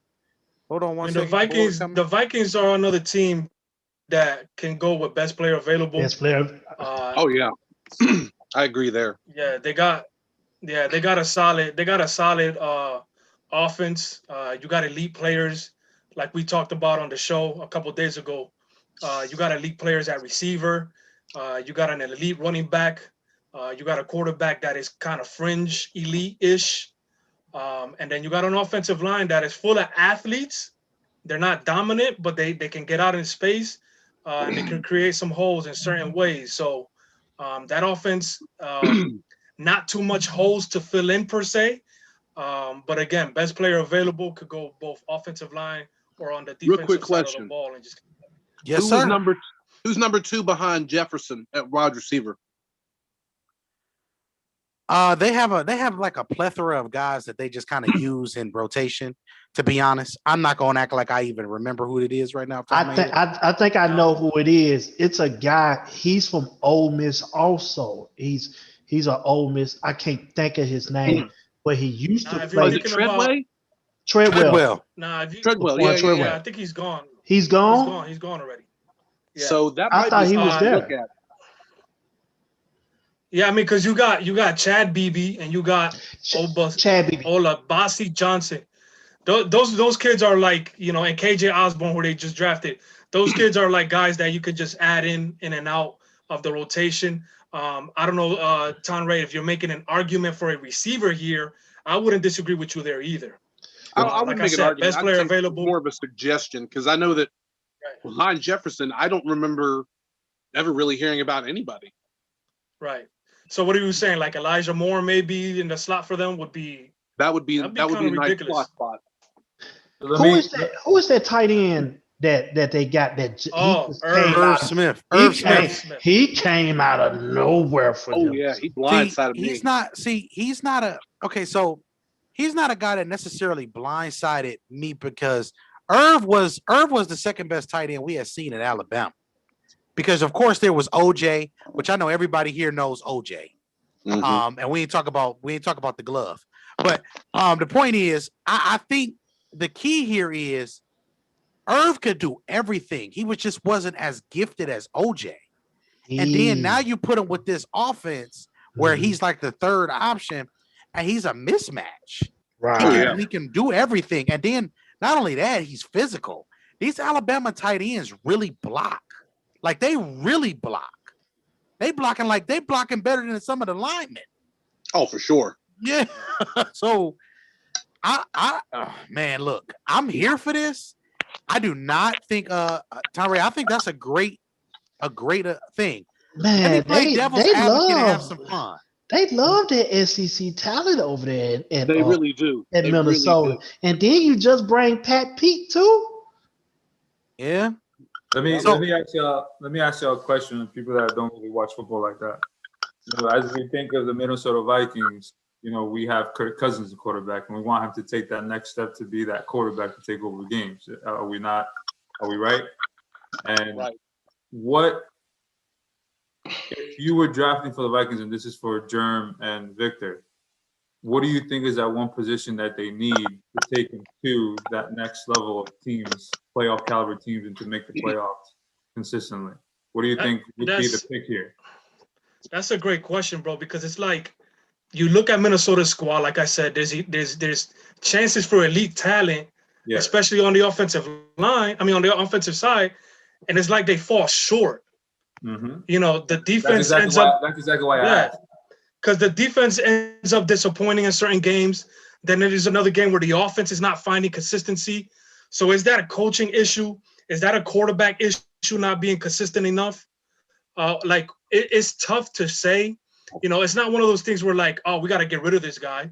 Because then you get rid of this guy, now you're looking to fill that hole. Do we get rid of Kirk Cousins right now? What quarterback are we gonna find? Justin Fields? I don't know. So it's a great question, bro. I think I would just go with the beef here, whether it's offensive line or defensive line. Just continue to try to just build in the trenches, man. At the end of the day, when you have a situation where your team is like fringe elite and can, should be in the playoffs, but they're not, I would just keep adding to the beef, and hopefully you dominate on either side of that ball there. Let me just put y'all into. Let me put something in this perspective. What would be something that would take this team to another level? You play in a dome. You play in a situation where you're very, very, very dynamic on one side of your defensive line. You bring in Tomlinson, who comes in from the Giants, as we talked about before. You bring in Michael Pierce from Baltimore a couple of years ago, coming off the COVID list. Now we got to find a guy to pair with Danielle Hunter. Pass rush can be huge moving forward with this situation. Now, here's where this gets fun. You can literally say, I want to take the best player right now on this draft board, or I can take one of the best players available, and I can take a defensive end that is going to add a dynamic edge presence that we can continue to develop, that at worst, I get another linebacker with. Or you could just look at Phillips and say, hey, Phillips, I want you to play on the strong side. I can take Danielle Hunter and say, I want you to play my right end. And I can say, let's go and get the quarterback. Autobots, I'm in pursuit. Because not only that, you improved it. There. Yeah. Oh. Not only that, you're improved, not only the pass rush, but you're improving, against the run. I mean, because either of those two guys, Jalen Phillips is outstanding too. So either way, here's the beautiful thing for my guy T right here. He got two edge guys that are there, and you got the defensive-minded Bill Belichick, who would love to have a player like Jason Owen. Oh, God, yes. You're talking about, when is the last time Bill has had a player of Mr. Penn State's caliber that he could just say, hey, I'm going to teach you a move, and I want you to master this move this year. Oh, yeah. Next year, we're going to go to this move. I got all these other guys that can do these other things. You got one job. Beat this guy around the edge. 20 years ago. Oh, my God. Hey, you know what? You might be on to something, Trav. It's been 20 years. It's been 20 years ago since that man that had a draft pick that high. That's true. We haven't had. It's been 20 years since you had a draft pick that high. OJ, you had Gerard Mayo, which was like number 11. But yes, you did. I mean, you ain't had. And remember, I think they traded up for Gerard right there. Yeah, remember, it was 17 or something like that for Nate Solder, wasn't it? Mm-hmm. Yep. It was around in that range. So Vic, let's have some fun, Vic. Let's select. Let's flip a coin. So right now, the two teams that are up, the team that's up right behind this pick is in a win-win situation right now. That's what you're telling us. Basically, yeah. Yeah. Okay. Yeah. These two teams right here, they Win-win. picking. It's you can't lose. Yeah. So let's just call it what it is, man. Vic, Phillips, Owen. Owe or Phillips? I like Phillips a tad more, Jeremy, to be honest. Well, you see, Phillips is ahead of him on the board, Vic. If we're going with our board, Jalen Phillips is the guy for me. Outstanding player in both the running and the pass. Absolutely. So we going. The Vikings select Jason Phillips, edge guy, Miami. Vic, take it away. Bro, like I said, I mean, hey, what else does it say about him? You said Jason. It's Jalen. Jalen Phillips, Miami. This is I think about 6'5", 6'6" player. Almost 290 pounds. Solid strength, lower body, upper body. Some things that we like to see with a defensive lineman is when they get a punch, are they jolting the offensive lineman back? Are their head snapping back? Is their shoulder snapping back when they're punching at the line of scrimmage? This kid is, I mean, heavy. He must be a heavy-handed, country strong type of player, man, because he's solid. And I mean, listen, I don't want to make comparisons, but he's got some of the Watt brothers in him, especially JJ Watt. He's got some of that kind of strength and that kind of quickness with his size. So, solid player in Jalen Phillips. Whoever gets him is going to get themselves a pretty damn good player. So my guy T, now it's up. New England is on the clock. What you Boys, thinking about? boys, let me tell you, I'm going to drop a bomb today. Well, give us that thought process. What's going on in that head right now? Right.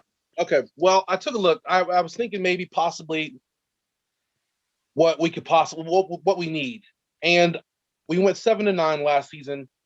And to be honest with you, I think we were 3 or 4 wins. Like we should beat Seattle. That's a win on a bad play call at the end of the game. Cam, yeah. Yeah. Cam cost us what? 3 games? 2 games. Yeah, that one for sure. Fumble. And the other one he fumbled the ball. Yep. So right there, I mean, that's 3 wins. That's 10 wins right there. That I think that we should have had. And to be honest with you, with Edelman retired or sitting out the rest of the season, and then basically Cam sitting there with who? A bunch of nobodies, pretty much. First round pick from a couple years ago that I still really like. True. The average round kid. Oh my What's God. the guy talking about Alabama running back? N'Keal Harry, man. N'Keal Harry. Yeah, he's Man. still there. But with all the off-season acquisitions and whatnot, our defense, I honestly think, will be very solid. We gave up the most points we gave up last season was 35, and that was to Seattle, and we should have won that game.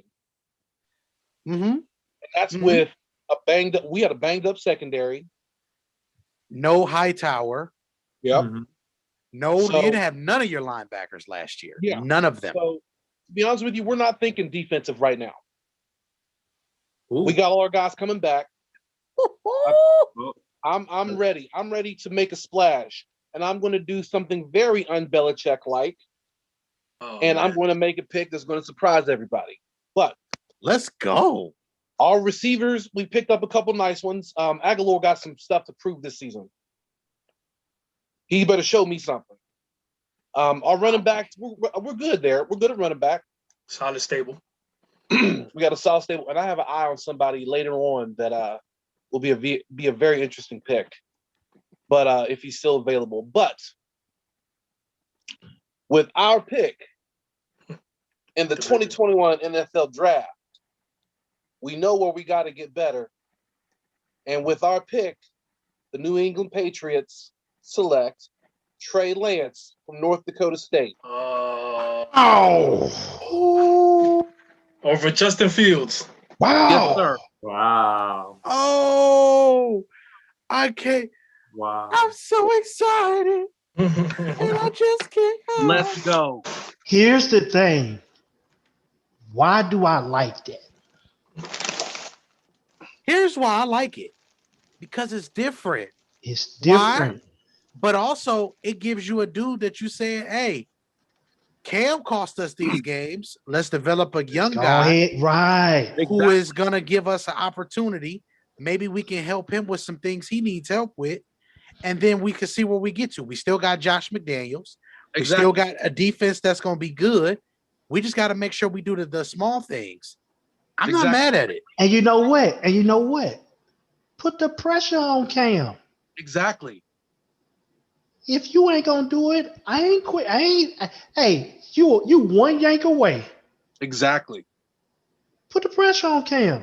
That man is 6'4". He's just under 230. I mean, he's got a nice arm. He tested when they did the overall combine rankings. He was the 3rd ranked quarterback, behind Trevor and Zach. Mm-hmm. And he's an athlete, and I think Cam will see this man. He will want to mentor him, obviously. But he also needs to know that man's gunning for a spot. I'm gonna take him about to take his spot. That put that heat. Heat for Cam to make Cam. You either gonna play better or you gone. And there's not many coaches in this league that can put pressure on a guy and turn it into a diamond. And I think that this kid has diamond potential. Look, I'm not against anything that happens where it causes me to say, wow. I am here for all of it. The only problems that I have with Lance is I want to see how they're going to fix and see if North Dakota State is a place that which they just never developed some of the talents and skills that he has. Right. Because I don't know if the short area accuracy is there. I've seen some things that are very, very alarming to me on film, but arm talent is there. Can he go through some, like it was a couple of throws that I watched that just the level of talent was the difference in them making a completion. He had a throw he made to the end zone where it was a beautiful hitch step that he took in and beautiful touch on the football, but the tight end just couldn't get there. And me and Vic were talking about it, and it was just like, yo, this is really, really unique and different. Vic, you're allowed to eat on camera, bro. This is a draft party. Oh, yeah. Draft party. I hate you. How do you know? I see you camel smacking. But that being said, I just thought that me and Vic talked about it because we watched it because we were also watching the left tackle from there. He has some things that you say, hey, this is some things we can work with. Right. So let's just see what happens with the short area things. Let's see what repetitions can develop him. He's not in the top 50, but if you took him in the top 50, I wouldn't be mad at you. Right. Because again, it's a position you can always develop. Right. And my thought process behind it is you're going to be a part of a team with probably one of the best coaching staffs in NFL history. I think they can develop this man into something great. Right. I don't disagree. Yeah. I mean, again, it's going to be one of those situations where, and this is what happens with a lot of quarterbacks that go from college to the NFL level. Can they read defenses pre and post snap? Can they scan the field, go through their progressions with poise and with accuracy when they deliver the ball? And that's kind of my questions with Trey Lance. But like you said, the offense, the EMP offense is a very sophisticated offense. But if he can get it, he can execute it very well. And it's going to be interesting to see if that's somewhere that they go. I know that the Patriots are very interested in Mac Jones. I don't think he'll be available, but Trey Lance or Justin Fields, we see what they can do with that. I've heard whispers that they might be trying to trade up. Dallas has the 10th pick? Yeah. Mm-hmm. I've heard whispers that they might try to trade up for that 10th pick to possibly go after Fields, which would be an interesting pick. Yeah. But I mean, don't get me wrong. No matter what, I trust the New England Patriots are one team that when you know they draft, you can most likely trust their draft process and thought process. So I'll go with whatever they want to go with, but they need to put pressure on Cam because, like you said, he can do one of two things: put up or shut up. And they've got him the weapons that he needs to succeed. And I want to see if he can make a diamond out of this pressure. Right. For everybody watching, this is the reason why we do this draft, to get this wow pick. And we're halfway through. Having fun. This is actually, I mean, we're having fun. Everybody's enjoying themselves. Almost definitely. Thank you can, if you would like to stay for a little longer, you can, of course. It's up to you. It doesn't make us any difference. Because there's gonna be some more people that wants to jump on, of course. Look, y'all know how this goes. I'm always here for it. Let's keep going. Arizona is next. Vic, where we going with Arizona? Camel's slapping right now. Yeah, I see. So let's go where we're at. Go ahead, Vic. I'll talk a little bit so you can. No, go ahead. Yeah, go ahead. So this is another team to where they're kind of stacked on the offensive side of the ball. Am I not right? No, you're right. So we're talking about just how we talked about the Vikings. What is that player? What is that team? What is their needs? I mean, when I look at them, I mean, the first thing that comes to mind is who's on their offensive line and who are the cornerbacks. That's the first two things that come up. So the cornerbacks are currently, they have Byron Murphy, who is a guy that they drafted about a year or two ago. He's a pretty good player. They have room there that they can also be looking at corner as well. The thing with this team is, Put it downstairs. I'll bring it downstairs. They are going to be working on building a lot of different things when it comes down to it. Because the one thing here that's interesting and the one thing here that's fun is the Cardinals can go offensive line, or they can make this real interesting and they can say, okay, we're going to take the best player available. And we know who the best player available is on the board right now. You already took Isaiah Simmons last year. You lost Hassan Reddick in free agency. So now this is where it gets interesting. Do you take a guy that you can put in a stand-up position and tell him to rush the passer and cover a lot of ground, which I think he can, or do you say to yourself, we want to pick a tackle, and we got a guy for you right here. His name is Tevin Jenkins. And he will be tremendous if we plugged him on the right side. And then we just got Josh Jones last year. Let's see if we can put these two tackles on the field with Mason Cole from Michigan a couple of years ago. And let's see what we get. Vic, what are your thoughts? Yeah, I mean, you know how I feel about Tevin Jenkins, one of my favorite players in this draft. This dude is a competitor. He's fierce. He's strong. He's got the size that you need. He was strictly a right tackle for Oklahoma State. So it's interesting to see if he can transition to a left tackle spot if needed. But right now, for the Cardinals specifically, Tevin Jenkins would be a solid right tackle. Like you said, Josh Jones, they drafted him last year, put him at left tackle, or let them, whoever fights it off, just like in the Giants, just like in Cincinnati, put your best five guys up there and see who is going to be your best five to protect your quarterback and be good in terms of the running the football. One thing, it's great questions by Jorge. One thing about the Vikings and one thing about the Cardinals, what is their identity? Yeah, this is something Jerm talks about a lot. What is their identity? And I think that's another thing that they struggle with, consistency and knowing what their identity is. And I think that the Cardinals, if they want to be a passing offense, that's what Kingsbury and that offensive scheme, that air raid, is nothing but passes. If that's what they want to be, you're going to have to protect the quarterback. So my pick, personally, my opinion would be Tevin Jenkins, right tackle from Oklahoma State. Well, you just announced the pick, sir.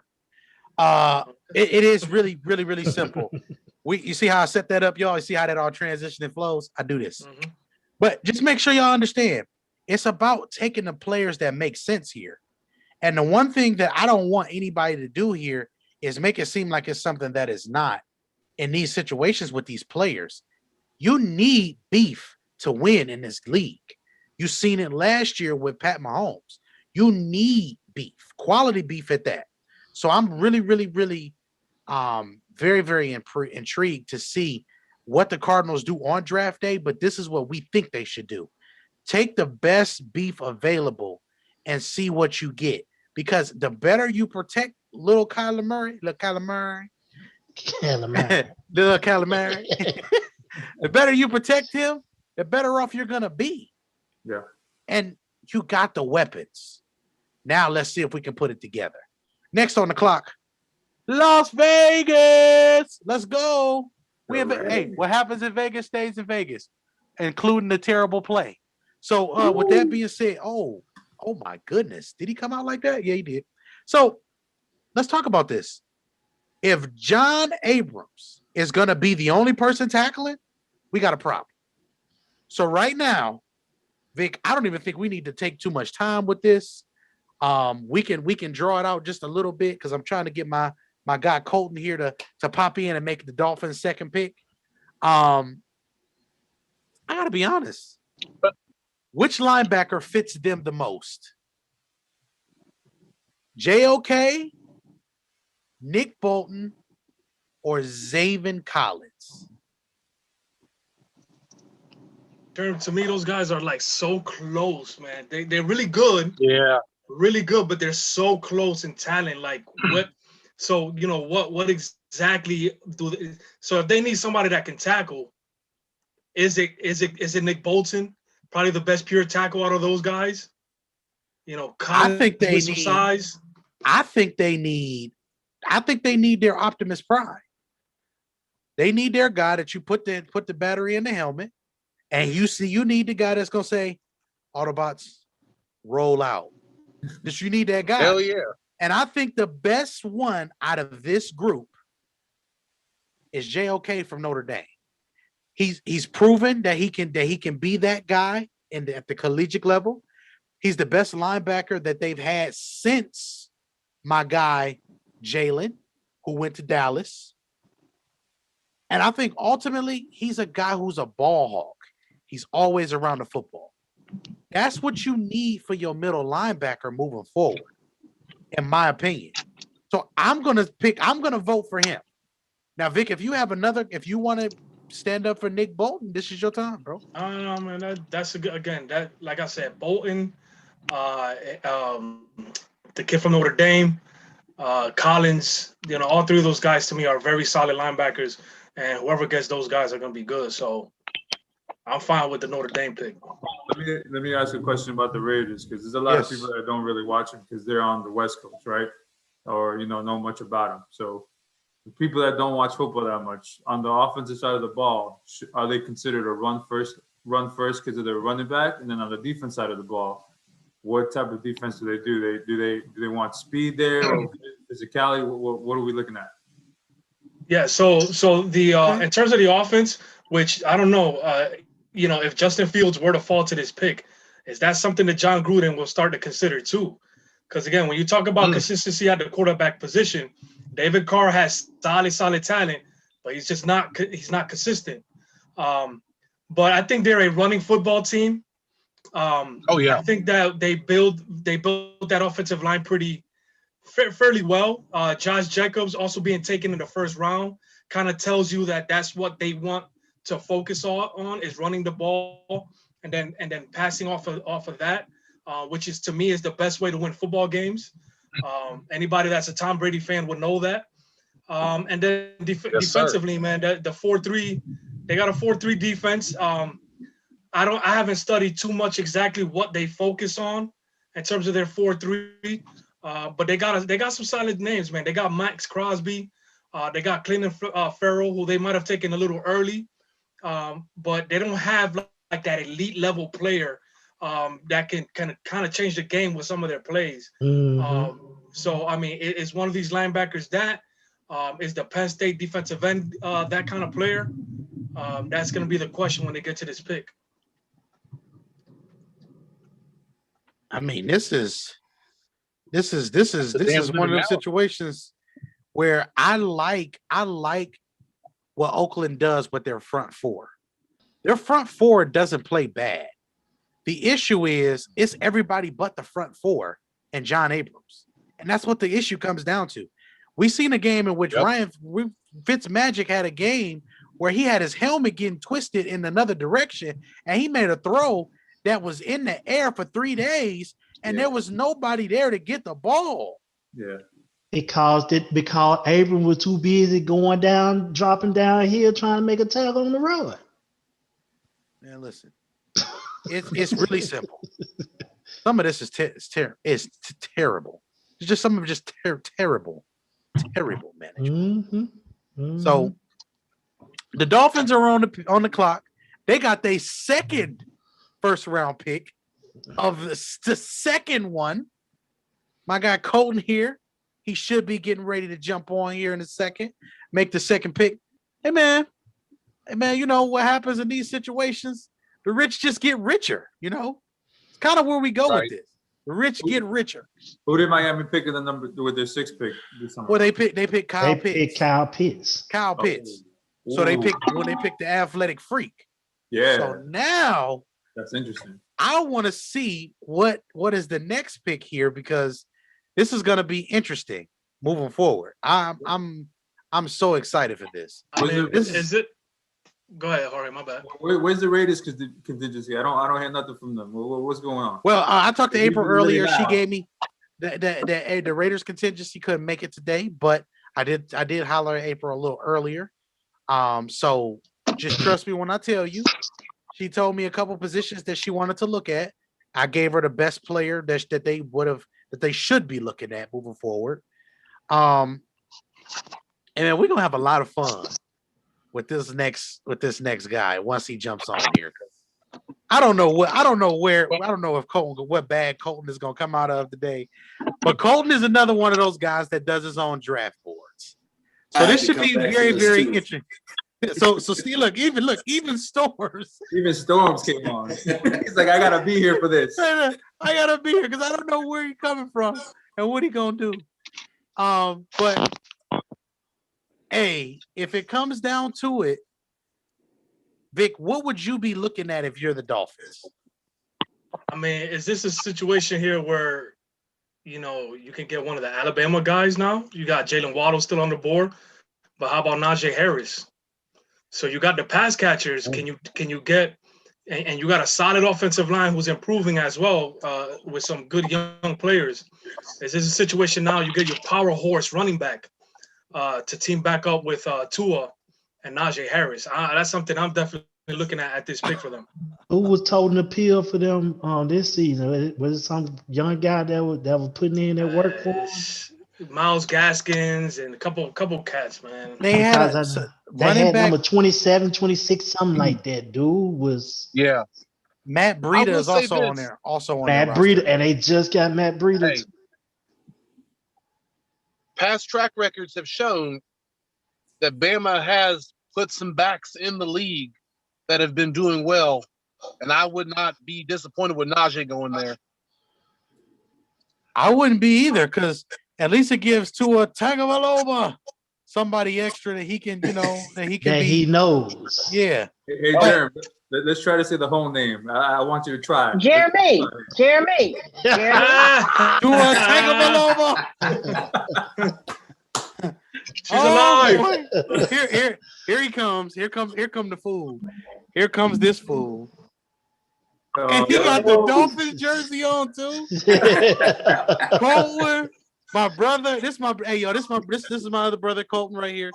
Colton, go ahead, holler at the people, man. Hey everyone, sorry about that. I was having some laptop difficulties. Had to pull another one out. Y'all talk about me. He got all the money, not me. It's him. He got backup to the backup. That's what he got over there. I had to lie with my work when I should have known better. Hey, let me ask you a question. Since you're a Dolphin fan, man. Again, I'm asking some questions for not the normal, football person that watches football every Sunday. How did the Dolphins get here? Let's say 4 years back, they're not the Dolphins who they are now. You guys on the verge of being, you guys are a good team. And you guys probably going to be in the playoffs this next year, let's say. Well, how do you guys get here? it started the culture, getting the right hire, getting the right people in place, and then buying and building into it. It starts from the top, works down. Coach Flo is absolute beast. I like our GM as well, Greer. There's some Germ knows there are several picks I wish he did and did not do, but for the most part, I mean, he played with the cap, got some good trades in, got the draft capital. If he had done a couple of the selections, we'd be in an even better spot. But starts from the top down. So this is the petty mock draft. So safe to say then the best move they made was getting rid of Adam Gase? You know what? The best move we could have done would have been giving Adam Gase to the Patriots instead of the Jets. Wow. Hey, Wow. I knew you were gonna find some way to slander New England. I knew it was coming. Like Yes. I knew. Listen, let me tell you. For Come y'all on, to man. If you give me a understand. softball like that, I'm gonna answer it. So, what are some things that you're thinking about? Because Colton, me and you met back in 2016, going into the Atlanta and New England Super Bowl, and we No, talked about that. extensively about just so much stuff when we talked about draft talent. We Yeah. talked about blue chip players, Yep. and why they're so important. I mean, hell, this is one of the Deshaun Watson and Pat Mahomes discussion guys that me and him went back and forth with Deshaun and Pat for a I long think I time. got my Watson jersey still hanging in my closet right now. Yeah, he'll tell you he says it. Deshaun Watson, baby. Woo! Every time. That's his guy. But with that being said, when you're looking at this draft class, Mhm. who are some guys that you felt were blue chippers? At the gate, Jamar Chase, man. We haven't had a lot of chance to talk. I love Jamar Chase. There's nothing too. about his game. I absolutely. That's my adore brother Jamar for Chase. real. Vic, this is my He, brother, man. I don't know. There's no weaknesses in his game. Like everyone says, press, man. Coach Flower, get a good coaching. They'll teach how to get him off press. There's nothing that man can't do. Pitts. My only thing with Pitts, though, I have a tight end in Gesicki already. Great receiving tight end who's athletic, struggles already on the blocking aspect. Got the mismatch, but having two athletic tight ends with an average O-line is the one fear I have there. That's why I went on the first mock draft. That's why I went with Chase. Absolutely. So do you feel rank the quarterbacks 1 to 4? I think For you. the more I watched Wilson, the more and more I fell in love with him. Just straight up. His arm talent arguably is the best in the class. His arm is I don't know a throw that Wilson can't make. There's so much though I saw with Trevor Lawrence though. Like I know you guys aren't as high on Trevor Lawrence as most, but man, there's a lot of stuff. Also, I hate Nick Saban, so there might be some bias in there with what he did get to Alabama a couple times. But for me, it's 1A, 1B with Trevor Lawrence and Wilson. Trey Lance, I think, is underappreciated just from a talent aspect. He's got a lot of raw talent. Needs to find the right coach, right system. Obviously, Fields and then Jones rounding out the top 5. But those are the. So I got another question. So Trask was a joke, man. you hate the Patriots, right? I wouldn't say hate. Hate is a strong word. But you're going with 2 athletic tight ends, an average O-line. You really hate them that much? So realistically, I would have. Sounds pretty familiar, right? I refuse to confirm nor deny where you're going at, sir. Hey, man. I wanted to go different this time. That's why I went Kyle Pitts. I still would go Chase 100 out of 100 times if between the two of them. I would take Chase 100 out of 100 times. Wanted to go different, see where everything fell. Absolutely. Hey, so that's why we did it. So this is where this gets interesting for me because I wanted to be an instigator like I normally am. So I get to be an instigator. So do we go bloodline pick here? Do we go keep the Dolphins in the family with Patrick II? Or what are some of the needs? Obviously, you guys need edge rusher, and there's edge rushers here that we can look at. So if you know me, our first conversation lasted almost 4 hours on the phone. For all of you who don't know, when the first time me and Germ talked on the phone, It lasted damn near 4 hours. We're like two high school girls gossiping in the bathroom. It was great. Be honest, actually, Jim, the only reason I'm on here right now is because I felt bad. My boy Josh slid in my DMs, and I didn't want you to get all jealous and didn't think I was showing you no love. That's why I had to come back. That's why I'm so interested about what this pick is going to be. This man resisted 2 aggressive onslaughts of trade requests. Hold on, real quick. Since you know, this is a little family thing going on here. This is my first time. I've heard a lot about Colton. You know, Jerm talks about him a lot, but this is the first time I'm talking to him face to face here. So Colton, I'm gonna get that throw in a little petty question. Oh God, we don't like Tua for shit here. You already know. I'm pretty sure you know. Please tell me. Vic, not too much. Shit. Not too much. I forgot the first lady. I forgot the first ladies on the line. We TV 14 now. Hey, tell me why. Convince me why Tua is the guy, and you shouldn't go Justin Fields with this pick right here. No. Yeah, he's not doing that. He said he's not doing that. Bro, I didn't want Tua. Yep. No, he sure didn't. I didn't want Tua. I wanted Joe Burrow, and then I wanted Justin Fields. I didn't get either of them. You mean Justin Herbert? I mean, yeah, my bad, not Fields. Herbert. You know, yeah, okay. Yeah, I wanted Herbert. I didn't get either of them.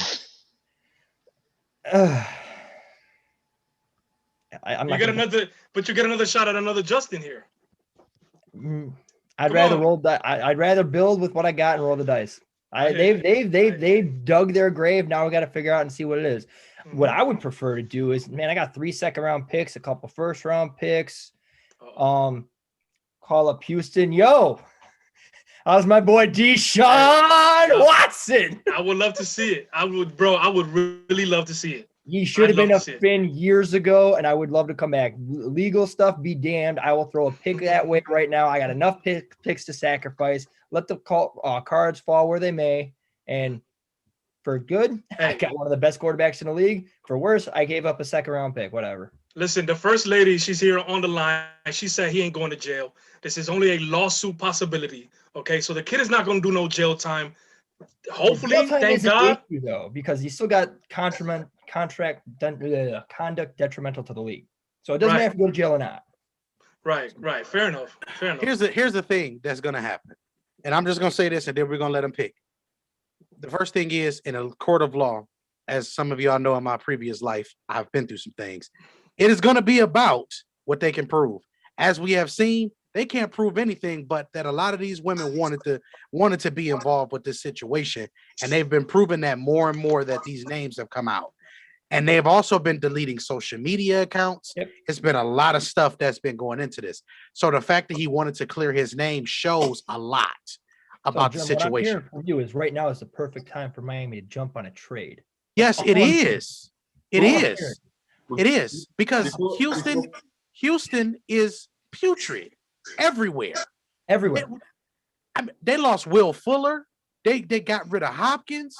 Laramie Tunsil, he needs to take the Jeremy out of there because he's not because you know Jeremy and Laramie, he ain't nothing like me. He ain't got it. They got David Johnson, man. Not in my experience, it isn't the right time for them to jump on a trade.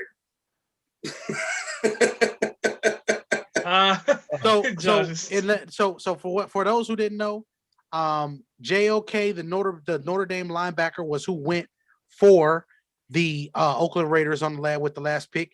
Obviously, he is the best player for that team right now as they continue to build. Mr. Ferrari and his Aqua, the Dolphins select with this pick. Well, first of all, thank you for saying Aqua and not teal. Appreciate that. So it's a tough pick. I'm not gonna lie. My 4 pillars and 4 cornerstones of any team I built, as you know, quarterback, left tackle, edge rush, corner. Well, we're set at corner. Amen. This guy knows what he's talking about. We spent, I don't know how much capital last year on all the wrong offensive linemen. Wow, really? I loved Austin Jackson, did not love him in the middle of the first round. I had him at the end of the first. We had him at the end of the first. I would rather had. How about Hunt? Again. Hunt's playing out of position right now.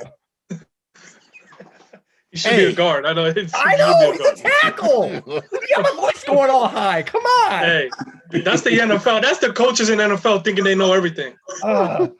Hey, Vic. Again, I told you that the lab perspective with this dude is not very different. He's just a guy that's probably gonna give us some different things he thinks about players, bro. I'm about to add him to views in a minute. I'm about to give him a job. Because I don't have enough of those. Yeah, I know, right? I'm with you on that, Vic. That's the only explanation for Zach Taylor thinking he's got his tackles. Yeah. That's a good one too. That's a good one too. Explanation. Yeah. Hey, this pick has been 20 minutes on the clock, so I'm sorry. All right, I need my defensive end though. I'm going Owa from. That's exactly why I was trying to get that pick from you. Yeah. I mean, you can't. I mean, now for you, Cole, what did you see with this player as the next couple of picks are getting ready to roll? With him, I saw an athletic freak who just started scratching the surface of his potential of what he can possibly be. With a coach flow in place who is phenomenal at bringing up the defensive side of the ball. I mean, we all saw what we did last year with our defense with outside of Howard and Jones, really not many big names. I mean, we got Baker. Wilkins hasn't done much, but he had a top 5 unit out of a pretty much no-name defense outside of 1 or 2 guys and coached them up to his defensive philosophy. We got a thumper in the middle now, McKinney. Hopefully he can stay healthy. We need to get rid and we need an edge rusher now. And with all that raw potential that he shows, I believe Flo can get the most out of him and help get that pass rush going. Absolutely. Look, I'm with you on that. And then with our corners, and they can provide more for those coverage stacks with Howard Jones. And we spent another awesome first-round pick on another quarterback last year. It was great. I loved it. Traded back into the first round for that. It was fabulous.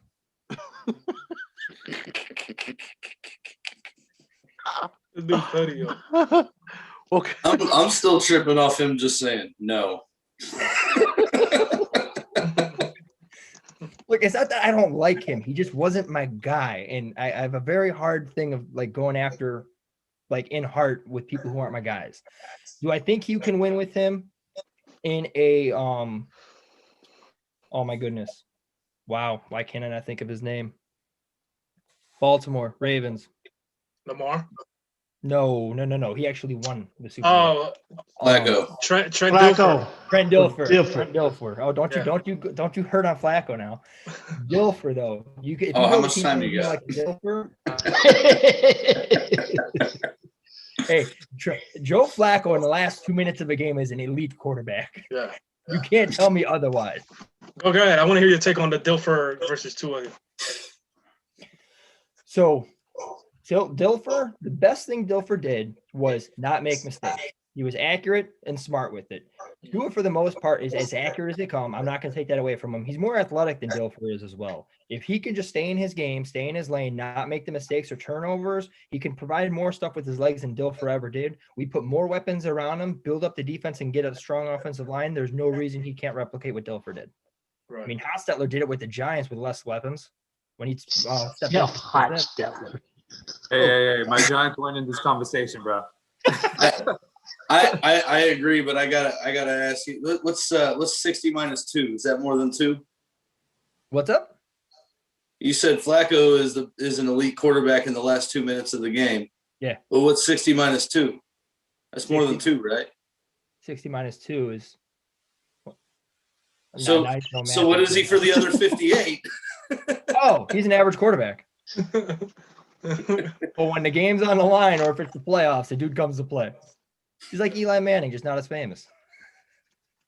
We'll see about Tua, man. We'll see about Tua. Hey, I heard that. That's why I heard that. Okay, let's move this conversation along. I appreciate you. Thank you. Tua Tagovailoa. Yeah, I said it. So what, Tanya? Gang member. So with that being said, the next team on the clock has already been. We have already picked. The pick is in, and the pick is Jalen Waddle, wide receiver, Alabama. Perfect fit for this offense. We're going to stick with that trend. Again, if we're going to get a guy like this, and you're just going to allow him to be able to play in this offense with Curtis Samuel and everybody else, let's do it. Why is that? Oh, that's not. It ain't Curtis Samuels. That's the issue. That's for It's Washington, right? It's McLaurin. That's the issue over there. That's the issue. And then you got your guy from Virginia Tech that was their quarterback playing tight end. And you got a person at quarterback that ain't afraid to give these folks the ball. Hey man, nice pick. Nice pick. Hey man, I really enjoyed hearing some extra analysis here from Mr. Ferrari. So me and him haven't talked in a while about draft boards. So Colton, let's get some interesting perspective from you for the Trevor Lawrence crowd out there. What was the big thing that you thought you saw with Trevor Lawrence as we wait for my guy Leon Williams? Shouts out to him. He's a big staple in the program. He'll be picking. And then Storms is actually on the clock after him at 21. Yeah, Storm sliding other people's DMs. Yeah. He on that straight down in the DMs. So Joe, I'll be straight up honest with you, man. I keep not no more. What you got, Colton? What you got? 100% real, man. This is probably like I told Josh earlier. My first day off this year was actually Easter Sunday. Worked every day outside of that, so I have not been living in the film room as much as I used to. I've been able to catch some highlights and do stuff on my long road drives, but actually breaking down every single snap and stuff like that, like I normally do, with you boys, have not gotten there. So a lot of stuff I have seen or going off of this year right now, for the most part, has been a lot of in-game film without, my slow rewinds, rewatching, and tape like that. So just being straight up in that regard. Don't want to lead you down a rabbit hole or speak. No, you're good. Out of something that's not there. With me, I just, one of my reasons with Trevor Lawrence, he doesn't seem too big for the game. He had a bad game with Ohio State. That was by far the worst game I think we all can agree we've ever seen him play. He did step into some throws like for example, Alabama. When he came back and was going back and forth for the national championship game, he never seemed too small or too big for the moment. He always kept his cool, kept his composure, and delivered what he needed to do, whether it be a first down, making the right play, using the legs, using the correct read, throwing people off. Just a lot of stuff there that I've liked, and I could see a proper coach and offense build off of. I think the thing that here's my issue with him. Yeah. And this is my only thing that I say. When I see quarterback-friendly offenses like this, I become a little concerned because when we had to pressure the ball down the field a little bit, I seen a lot of things where I seen the accuracy was a little bit of an issue. He doesn't have the touch of, let's say, a Zach Wilson and even a Mac Jones in certain situations. But what you do see is you see a guy that can be a guy that comes in, and if you put the right team around him, like the 49ers, I feel like will be the perfect team for him. Gotcha. He doesn't have to come in and be the superstar. He just has to come along and learn and grow and develop and be the guy for them to just consistently say, hey, just make the right play. So I got a question for you, actually. This is universal to everyone. We went down this rabbit hole, especially you, with Saquon Barkley, where we get like that once-in-a-generation talent with all of that hype. So what we like to do is we like to dig in extra deep and find extra stuff. Is that a similar thing happen with T-Law with the extra hype and everything he's been surrounded with? No. You know what it was for me? It was actually being able to watch the full picture. Because when I seen him in the national championship game, I said, this looks like a good player.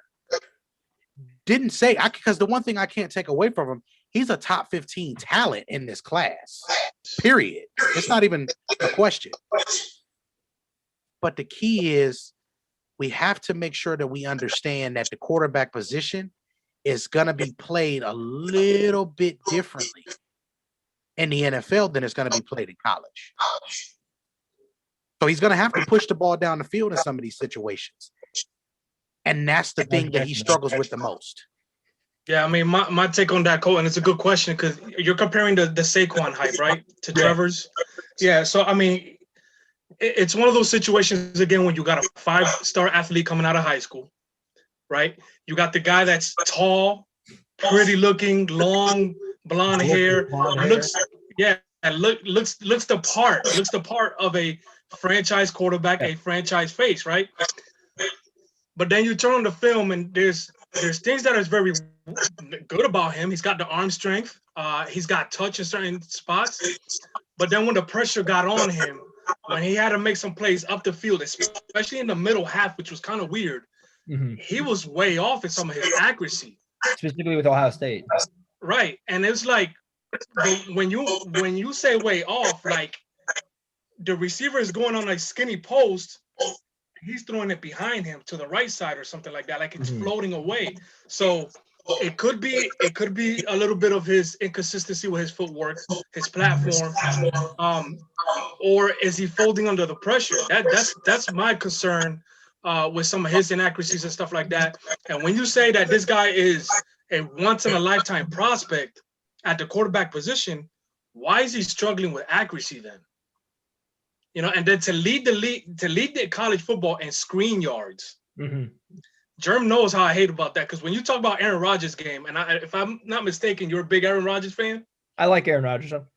Okay, so you're gonna hear some Aaron Rodgers slander here for a few minutes, right? That's fine. Passes behind the line of scrimmage, probably like top 3. Screen passes. I mean, there's an absurd amount of that stuff in their offense. It's almost tailored to being the most quarterback friendly, hence why he had an MVP season. And I see the similarities for Clemson and what they did offensively for Trevor Lawrence. It was just, he had one read, boom. It could be a quick running back option, or you know, a swing pass and things like that. It could be a screen pass to the receivers. Very, very simple offense that they had. But then when they wanted him to push the ball downfield, he had a little bit of questions. So it's tough. I think he's still a top 15 player. I do, but I'm taking Zach Wilson personally and Mac Jones over him right now. See, like I said, my question was based off of, because obviously we all analyze regardless of the hype, but Right, Saquon got like ridiculously high hype, and that's why when we went into his reads, line of scrimmage, stutters, doesn't hit the hole right away, uses his athletic ability to run around, and we went extra hard on that just because of the hype. I was curious if he was getting the same treatment on that. Where we spent a little extra time to find those holes, because again, I agree with you. The Ohio State game was ugly, but the other national championship games, when he was getting pressure from Alabama's line and stuff, he still stepped into it and had no problem and stared that down, which is. I've seen both sides of he handled the pressure, no problem whatsoever. I've seen him handle it more than he hasn't. And that's the number one thing. Yeah, the number one thing is going to be consistency. At the end of the day, what separates the elite class, the Bradys, the Rodgers, I have to put them there, and those guys, is the consistency. How many of those throws they can make outside the numbers more than the next person. So I got something for you though. If you like you used Rodgers, for example, how they build the screen offenses. Drew Brees made a Hall of Fame career off of an offense like that. Short pass. And won a Super Bowl. You absolutely could take a talent like that, build, make it around. If I have a quarterback who can only throw screens or behind routes and I win a Super Bowl, I don't give a shit. So, sorry, I felt and that's key. That is a great point. But then if you run into that rare defense, like the Tampa Bay Buccaneers, that has the speed to stop that garbage. They game planned they literally had a linebacker run to the behind the line of scrimmage. As soon as he snapped the ball, they run to the behind the line of scrimmage before he could pass it. I got White on my IDP Dynasty League, man. Right, exactly. So I mean that they like when if you end up running into a defense of that caliber in the playoffs, it's a wrap, and that's what happened to them. Because he can't threaten downfield as much as Tom Brady does, and nobody's gonna admit that.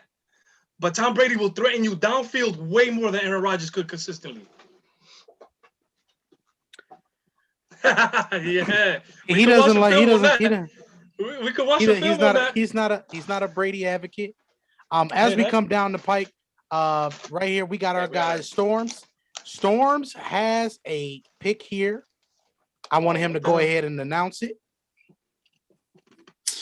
So with the 21st pick in the 2021 NFL Petty Draft, Cincinnati Bengals select wide receiver Elijah Moore from Ole Miss. He is a pure pass catcher at 5'8". I don't care what anybody says. He may have the best hands out of all the receivers in the draft. And that's not a knock on Jamar or anybody else. That's just saying he's just a pure pass catcher. I think he's explosive in short areas. and he's going to be able to line up in a lot of different spots. He may not be an X, but he's going to be a flanker. He's going to be a slot. You can put him in motion. You can line him in the backfield. You can put him just about anywhere in the formation. Go ahead, Vic. I mean, bro, you covered it pretty well. There's a lot of slot receivers that have come out in these drafts the last few years. The slot receiver has been an important part of an offense over the last 5 to 6 years. And this kid is going to come out of nowhere and be that's very solid, probably one of the best that we've scouted in terms of a slot receiver. And like you said, he might be good enough to flank him out in terms of the Z off the line of scrimmage. So Elijah Moore, great pick right there. Joe Burrow should definitely enjoy that if they're able to get that kid in that roster. Yep, look for him and Boyd to be lined up in the slot opposite of each other quite a bit. I like that. I don't mind that pick at all. After Slater. I don't. Hey, and Colton? How did you feel about Slater? Were you high on him as well? Oh, I love Slater, man. Slater's an animal. He's like a man-child among boys playing in college last year. I mean, you saw what he did against Young, right? Yeah, yeah. I mean, that was the game that I actually because Josh actually scouted him with me. I turned on some stuff and I broke some stuff down, and I was doing it live, and he actually sat there and asked us questions. That's why when he picked, it was like, okay, he really went and did some more. Now, I did some more stuff with Storms when we came back from the trip, and we looked at David Moore from Grambling State. He loves him too. Yep. That's my guy, man. I'm looking for him to drop to number 69. You would pick that number. Is that the guy that I showed you, John?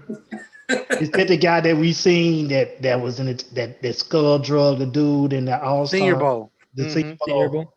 Nasty. I will say I talked myself out of my own philosophy here. I was actually trying to trade up to 18 after acquiring 21 to go with OA. So I had a feeling we were trying to get the guy I was targeting. I'm not gonna lie to you. Yo, what's the trade? What was the trade? What was the so the Colts get our second round pick, number 37, and also our second round next year. So Colton turned down a more aggressive offer for 18 though. Hey, I could pull up the trade chart. That's like a first round pick. That's like a third round pick. That's not for 21. Not for 21. Yeah. From 37 to 21? 37 to 21. Go ahead, pull up your chart. Let's do it. Pull up your chart. Now. Hold on. Pull up your chart. Give me a pause moment here. You're not even letting him load, man. Give him a break. While he's looking, I just wanted to throw in for me the difference between the T-Law and Saquon hype is Lawrence struggles with some things, but he doesn't blatantly flat out refuse to do fundamental things like running away from blockers. Just saying. Slang. Where's Jorge at? All right, Jerem. We got pick 21. That value is 800 points according to the draft trade chart. That's 800. Pick 37 is about 450, 500, 530. Oh, okay. So how much is a second round pick worth next year, Vic? What would it be? Oh, it's gonna be at least a top 20 pick, Vic. Jeremy, that's you think that's gonna really happen? They're gonna be picking again in the top 20, bro. Who is? Cincinnati. Remember, Josh, Joe Burrow may not play like for but Burrow may not play for the first 8 to 10 weeks of the season, bro. Remember, that's an ACL, bro. So you are using a value trade chart for this? Bro, I already know the value. What you talking about? 16 this picks.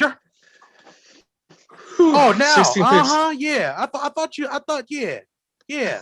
What you mean? This how be having to whoop my son in the film room sometime. I say this is a second draft guru right here. A second round. Yeah, no, I know a second round pick to move 16 spots. That's yeesh. I don't know if a team is gonna take that. So we got our next pick is in. We have the Titans, and they are selecting Patrick Surtain. Miami Dolphins great, baby. Listen, this is a great pick for them. You know why this is a great pick for them? Because they have to replace what they miss from the Adoree Jackson situation. I'm gonna be honest with you. I didn't think Adoree was that bad for them. I thought he was pretty good. I think the Titans just are in a situation where they didn't want to pay him. They wanted to try to get younger, which is fine. They didn't want to pay Corey Davis. They wanted to get younger. So you're still going to have to find another receiver.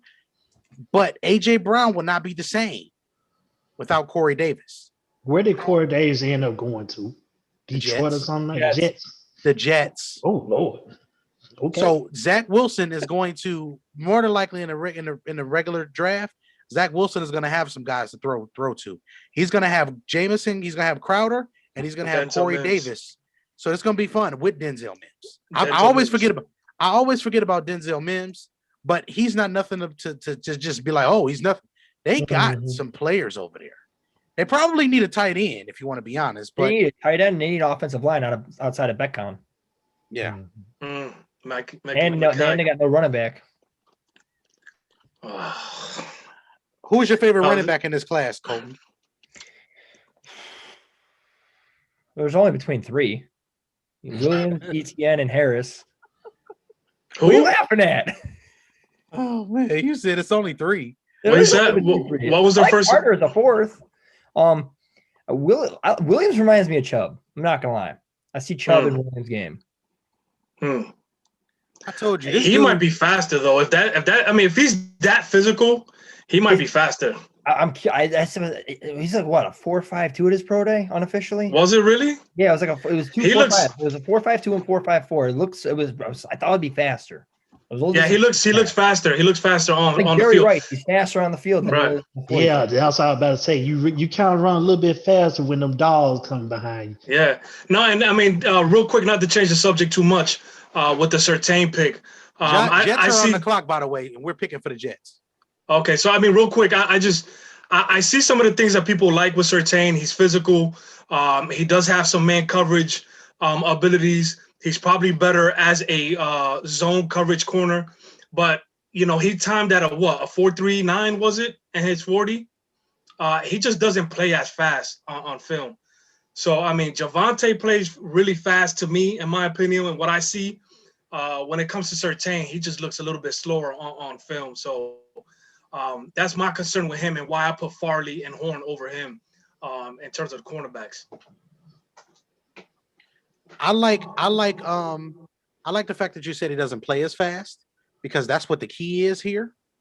Playing fast means a lot, because that means you understand what you see, you understand what's going on around you. And that's really, really the key, because I've seen a lot of times where Patrick got lost in coverage in some very, very big spots. So that's a problem for me in my opinion there. But I mean, again, this is a team that wants to get pressure. They want to play a little bit more zone. I mean, they got a stud with Mr. What's my guy? What's the defensive lineman that had his torn ACL a couple years ago? That they drafted. Who drafted? Who? Titans. Yeah. Defensive tackle? Yes. Yes, Jeffrey Simmons. Jeffrey Simmons Jr. I have the biggest defensive line man crush on his team.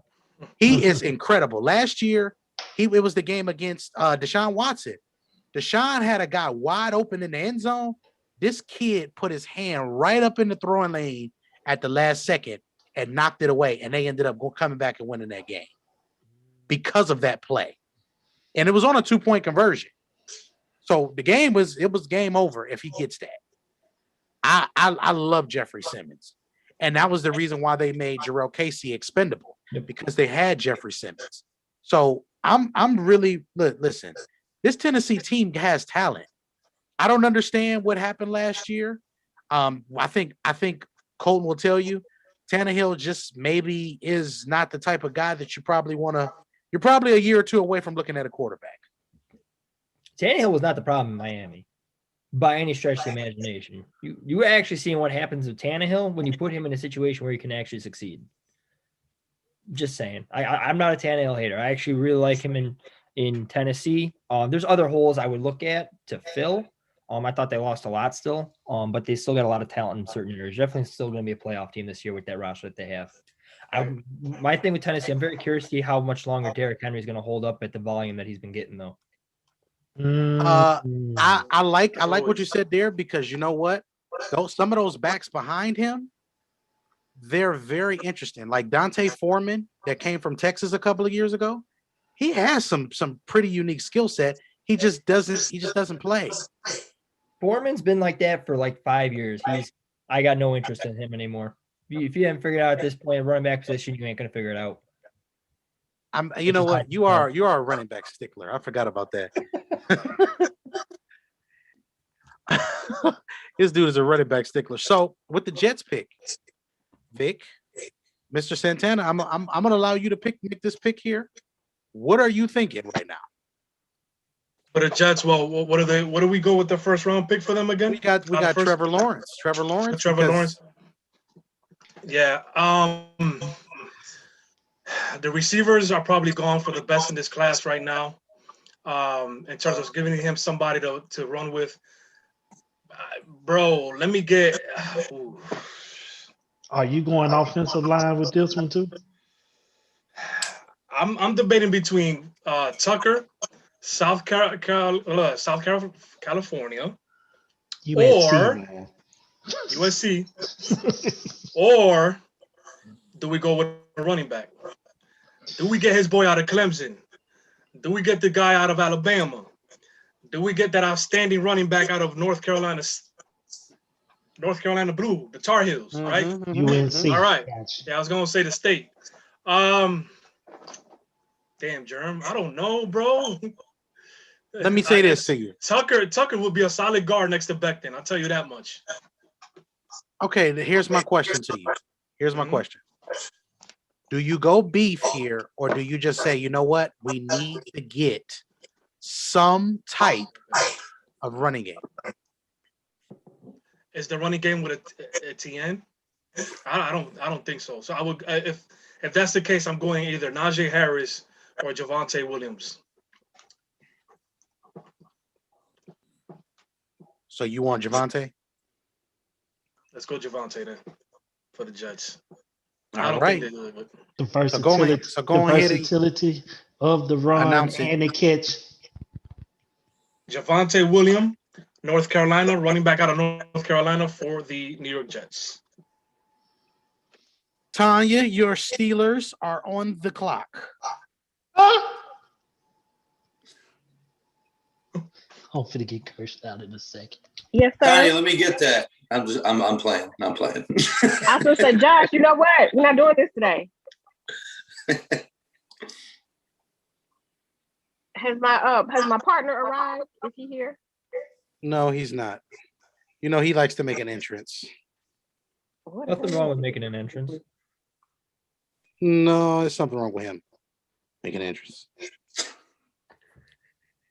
Come on, Jaquan. I know you out there. Come on, let's go. There's something wrong with Steelers fans making any entrance, to be honest. Oh, snaps. I was on mute. First of all, we can make all the entrances we want. You know, I'm trying to be nice because today I don't know him yet. So I can't cuss him out like I cuss y'all out. But I'm going to get there. Who are you talking about, Colton? Are you talking about me? She talking about. Oh, you can talk however you want. My dad's born and raised in Pittsburgh. I'm used to this. You know, I was the one that said that, right? Yeah, it wasn't even him talking. She talking about Josh. She talking about both of them.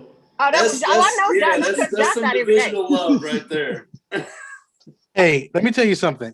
Colton can take it, man. Colton been in the studio with me before. But I'm nice, so I don't do stuff like that with people.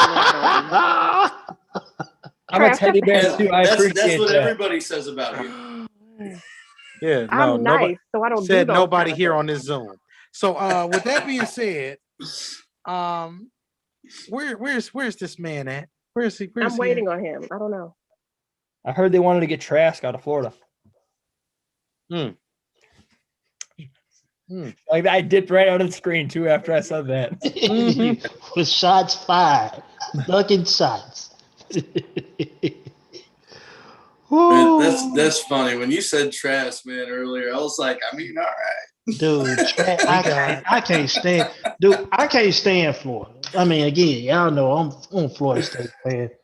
I just can't stand Florida. Dude, oh my God. For me to like Kyle Pitts, it takes a lot out of me to even be interested in that dude. Cause again, he's from Florida. I just ain't got no interest in him like that. But dude a baller though, man. But trash, he's trash. He's it. That's why I threw that out there. Josh was Whoa, asking. whoa, whoa! What's up, before I threw people? that name. Hey, Saquon, what's going on, man? We waiting on you because He y'all showed up before I called him Dion. y'all fix to get ready to make y'all pick, man. We don't pull Dion's over here. We actually show up when we pull Oh, he can. Oh. Well, Steelers, what you looking at? Jaquan, I'm gonna let you take it away. You gonna let me take it away? Yeah, go ahead. Oh Lord. Now they want to be modest toward each other. This is great. Excuse me, be modest to everybody. Don't be doing that. No, don't do no, you're not. Hold please. He folks, it's all crazy.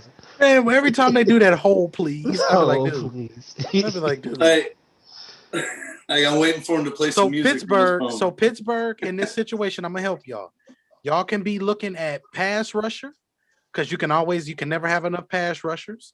Or if y'all want to be creative with this, y'all can actually go for a guard here because there is a guard available here, Mr. Elijah Vera Tucker from USC. I mean that's also another option here. Did they left tackle end up going to Baltimore?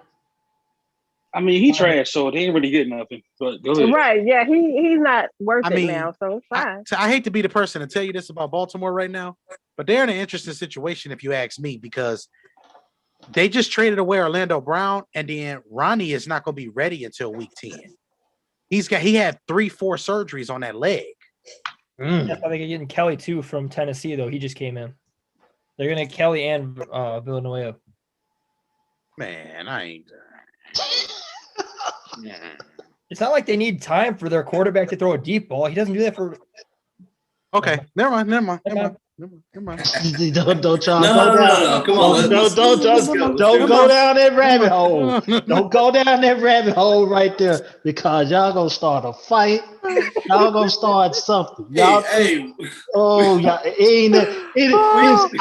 the AFC North except for their team off in here right now. We already said we're trying to pull Dion onto the live. Man, I mean, you got a contingent of the Cleveland Browns. You got the Pittsburgh Steelers. You got the Bengals off here. All you missing is a Raven, and don't y'all, boy. Well, they always missing, so we ain't really missing nothing. They don't show up when it's time. They don't show up when it matters. So. Well, that's what happened when they played Buffalo, huh? Exactly. Went all the way to Canada for 3 points. Flacco retires. So what your picks looking like, Steelers? Y'all gonna get you another one. What's your life like, man? What's your life like? Y'all gonna get you another Corvette? We're not doing this shit today. We're not gonna do this shit today. He trying it. We're not gonna do this shit today. No, sir. This what? This what? Nothing. Because I'm not. So Jaquan, as you slide in your office chair. That's my office chair. What you gonna do, man? I'm gonna go with Elijah Molden. We're gonna go back with Elijah Molden. Okay. Yeah. From Washington. All right. So Elijah Molden. This is a defensive back from Washington. He is extreme. Like I said last time, man. He's a guy you can line up just about anywhere in the defensive backfield. You can line him up outside in a nickel situation. And then also, if you want to play a big nickel, which a lot of these teams in the NFL do now, you can use him as a third safety in this situation. He's an extremely gifted guy. He's versatile. But the most important thing for him is he's going to have to learn the Steeler way and have to be a better tackler. That's going to be the key for him. I don't like his angles, but at the same time, he has every other ability that you need that a safety possesses to continue to get better and to move forward. So I'm here for it. The next team on the clock. Let's see. Boom. Let's you step in the room. Now, why would you Got do that? Jacksonville. They are on the clock next. Vic, did you find Mr. Tardy, Dion? I've been looking for Dion 3 picks ago. What am I looking for? He ain't coming, man. You get ready for that. You already know the business. I don't even know why y'all let him sign up.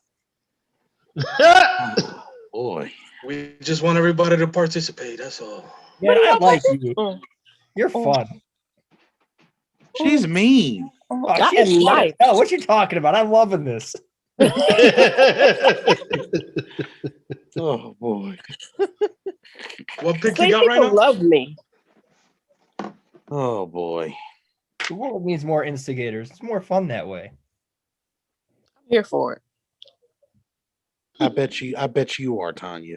You know what I mean? No poor thing get cursed out. Corvette. That's all right. I got you. Don't worry about it. That boy Trevor over there starting some shit because his team won the Super Bowl. Mm-hmm. That's okay. We gonna let you have it this year. You can't let her have something we earn now. Deion said he's looking at the board right now. Yeah, Let's Jake. see. You I don't know why y'all let Raven fans join anything. Oh. Same reason y'all get to join. Oh, we the royalty of the division, though. Y'all would never get that. Yeah. It's Dumb coming. folks. We drafted the king last year. Yeah, it's gonna take y'all a couple of years. So Second first round pick here for Jacksonville. You took Zach Wilson with the first one. You got DJ Chark. You have a running game over there with I forget his name escapes me right now. James Robinson. Thank you, sir. James Robinson. I mean, I like some of the players that they have on this roster. Vic, what are you thinking? How are you feeling? Everybody feel free to chime in. Yeah, I mean, you got Zach Wilson last year, like you said. This is an interesting roster. DJ Chark, of course, solid player. They could help get some help defensively. If I'm not mistaken, the small linebacker Tyrone Smith from Florida called it quits. So I don't know if they need more physicality there in the front seven. Is that an option for them? The offensive line seems to be solid young guys as well, growing up together. I don't know. Is Nick Bolton still available? If Nick Bolton is still available, it can help that front seven for sure. Nick Bolton is there. Hey, Especially with Nick Bolton the, is there. Nick Bolton is there. But also, here's another interesting perspective for this: is can you have too many pass rushers? that's a good question. Nah, man, yeah, bro. You can never have too many corners and never too many pass rushes in the NFL. So. And that's one thing there because we got Kawiti Payne out of Michigan is still on the board. But also, I'm gonna give you another guy. Christian Barmore is still on the board. Roland said it was Cleveland coming up. Mm-hmm. Yeah, and I mean, hey, I mean, if you wanna be funny, you wanna be interested, this is the time where we can start to see. I'm an asshole. I like to affect other people's boards, and I like to take the players that I know I can build with. Barmore is the best defensive tackle prospect in this class, and it's like a big gap. Mm-hmm. Like when I say a big gap, it's not even another guy that I think that should be picked until the third round. I was gonna say round 3, Jeremy. That's what I'm saying. So it's And Telvin Smith is not from Florida. there we He's from go. Florida State. There we go. Jacksonville selects defensive tackle Christian Barmore Alabama. Very good, Dion. Very good pick here. That is. I mean, he's a monster. Colton, you want to do some analysis on him, man? Go ahead, man. Get in there.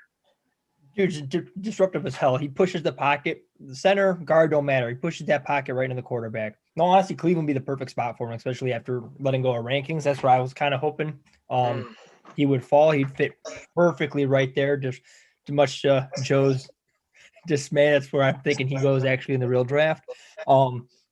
Dude is all the intangibles. He's strong, good lower body, quick hands, and get the hands off him. I have no problem with that pick. That's a solid pick. Jerm, I also agree with you. There's no other tackle I actually saw on any of the very brief tape that I looked at till like round 3 or 4. Not even gonna lie, it's like the second half of round 3. He just either he's that much better or the quality is just that lacking in that position group this draft. Absolutely, it's both. It's actually both. I mean, because dude is incredible. With Cleveland being right here, Vic is actually the Cleveland GM. Vic, you had him until Jerm opened his damn mouth. Yeah, I mean, I was just looking at the Jaguars roster. They got a solid front seven, man. They, with Josh Allen was the other name I was looking for, who we weren't too high on, but so far he's doing very well. They also picked Chase on Jerm. I don't know if you remember him. Yep, LSU kid. So they got a good front, and with Barrymore, still got Miles Jack too. Yes, and so that should be a solid front seven for the Jaguars. But when it comes to Cleveland, man, like Jerm and I discussed it on the last show. This is another roster that can go best player available. I mean, they've been able to add some serious pieces in free agency as well. Solid pieces, solid young pieces in the secondary, Jerm. So, I wouldn't use a pick on a safety. I don't know if the TCU kid is along this range would be a solid pick. But they got good safeties. They got good corners. Would a linebacker here would help solidify that front seven? I think Zaven Collins is a Cleveland-built linebacker. 260 pounds, 6'4". You can play him on the strong side. He shows a little bit of upside with pass rush too, which is very, very weird for a guy that big and that tall. And then also, I thought he was very underrated in coverage from what I've been able to watch. Mm-hmm. I've seen him be able to get into some passing lanes. He's long and those type of things. Yeah. I thought he was very, very good. I really like him, and I think that should be the pick. In my opinion, that's who I would pick, especially if Barmore's off the board. Put it on the board. I also think he pairs next well to Anthony, who they just got from. Yes, listen, Colton. I don't know if we haven't talked. Anthony Walker is a player that I am in love with. Yep. Dennis King and the Ravens, you are on the clock. I'm in love with that player. He's a great player. Incredible. Him with Johnson and then Hill, Cleveland had a phenomenal thing. And then they get Delpit back from injury. Mm-hmm. Greedy Williams comes back healthy. That defense is night and day. I mean, on paper it looks ridiculous. Oh, it does. It absolutely does. So, what's his name? Who they just got? Clowney. He doesn't put up sacks, but he's the best run stuffing, edge setting defensive end against the run game in the entire NFL. He doesn't get the sack total, but man, is he helping the run game, which they sucked at last year. I find it interesting that the Steelers and Bengals contingencies are quiet now that we're talking about the Browns, but we'll keep going with it. We'll keep talking about it. First of all, I have another team to pick. I'm working on something. I got plenty to say. We just spent a lot of time on talks about not picks already. So No, we didn't. No, we didn't, Josh. No, we didn't. Tanya, we want to see you, Tanya. What? We see your profile. I want to see you moving. I'm not camera ready today. Okay, I got you. Oh, Lord have mercy, man. Jeremy, shut the hell up. Oh, God, it's always Jeremy. Jeremy. She's like the only one that calls you Jeremy. Interesting. I know, right? That's when you know you're in trouble when you get to call that full government. Lucky your middle name ain't out there yet. Really, oh no, that ain't coming out. That's when you know you're in trouble. When your whole throw it out there. No. See, no. But see, Vic, all I really need to say about Cleveland is unless they actually win something, this is just, I mean, they're allowed to have a couple of years every 30, 40.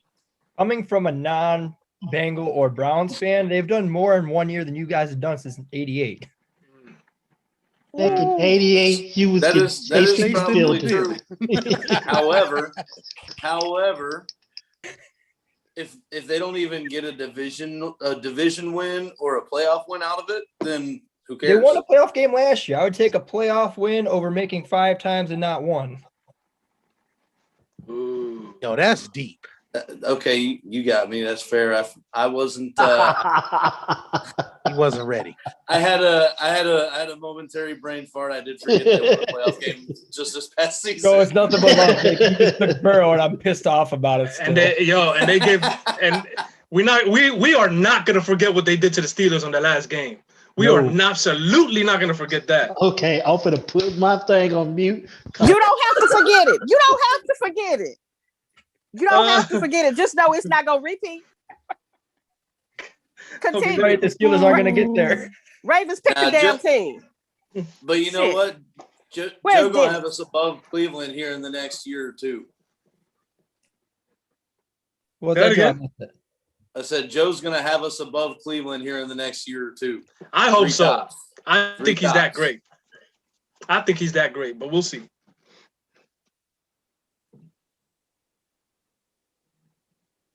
Let's see. All right, so Baltimore is going to select edge, Aziz, and I'm gonna let Vic pronounce the last name. What the hell I look like? The person who pronounces the last names. Aziz Alujari. I'm gonna assume Al-Julari. Al-Julari. Also, the J's before the L. Yeah, I mean, if you read it while you're trying to say it, that's how I got a bunch of things on here. I'm not even looking at it. I mean, listen, Jermaine's passing him to me because he's one of my favorite players. This kid is one of those guys that he's not going to provide much in the run game, but he is one of those situational pass rushers that has elite speed, elite quickness, got some natural bend. He's one of those guys that could come in a situation for you in a passing situation, which is now a passing league, and kind of get some sacks for you. I think this is a good value area for him. I don't think he's a top 10 player. I don't think he's top 15, top 20, but towards the end of the first round, for somebody that can get you some pressure and some sacks, I think this is a good spot for Aziz Alujari. Big question for you, man. Yeah. Don't know much about him. Seen him rising up the boards a lot lately. You guys have him ranked 17th on your big board. Yeah. Give me a comparison. That's a good one. Just trying to learn more about the kid. The names I'm bad with, but go ahead. I might come up with a couple names. So you remember what's the other Georgia kid that had the heart problem? Jarvis Jones. Jarvis Jones. Think of a more athletic, faster version of Jarvis Jones, just not the upper body strength. Give me that means elite burst and explosiveness to get up the field. Like a Bud Dupree? Yes. That's a good one. That's not a bad one, but he's longer, which is a good thing. And then the other thing that I like about him too is I think he's extremely raw, which means we can still put a lot of coaching into him and get him to do or fill a specific role. He'll be a lot better for them because he can play standing up. Yes. And that's what they need in the 34 system that they run. Another comparison in terms of styles and how they play, Vic Beasley. So he was a guy that's not going to give you too much as a run stopper, even to the point where they had to put him at linebacker in many situations as a strong side linebacker.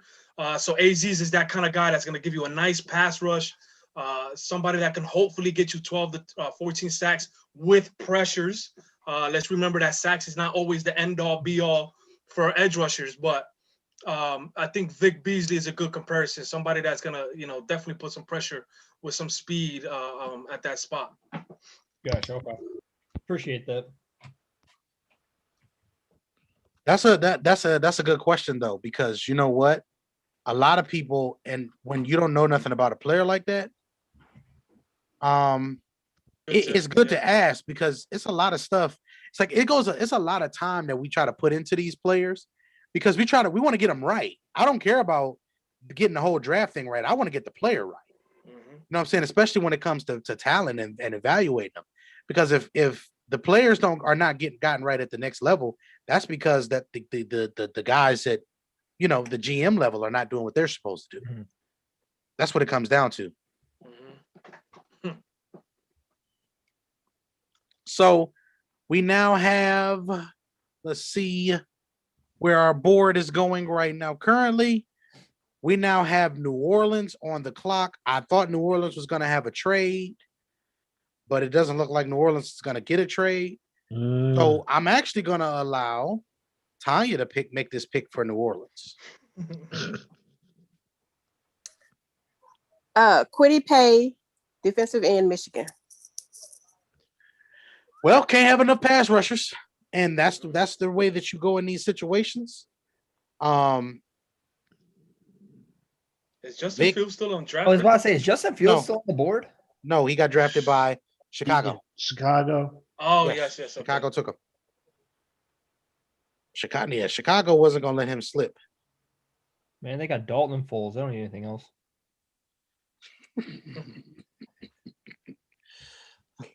I wholeheartedly disagree.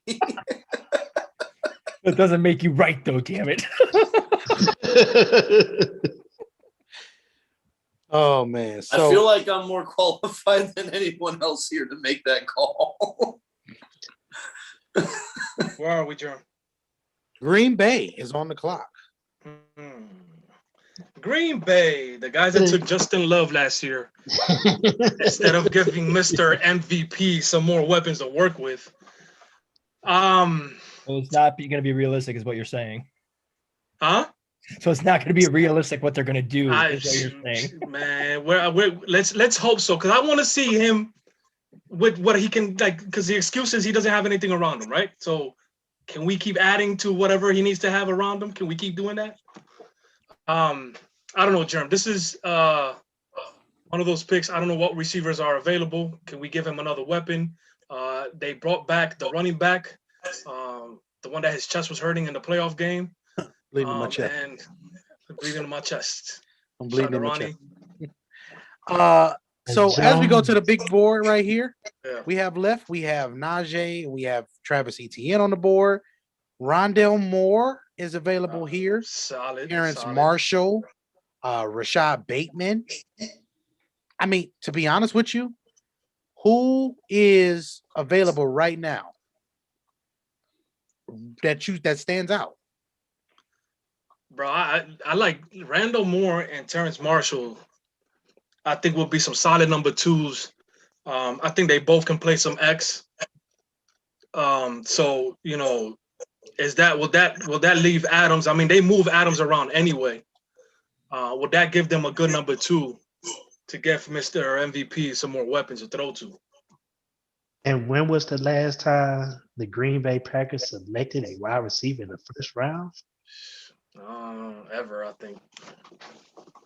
Sterling? Was it Sterling? I guess it's Sterling. Maybe Sterling Sharp.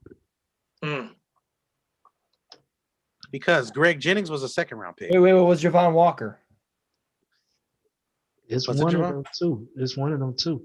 How about Kadarius Toney? That's who it is. Kansas. I mean, I'm sorry, Florida. No, the receiver. Would that be a solid pick?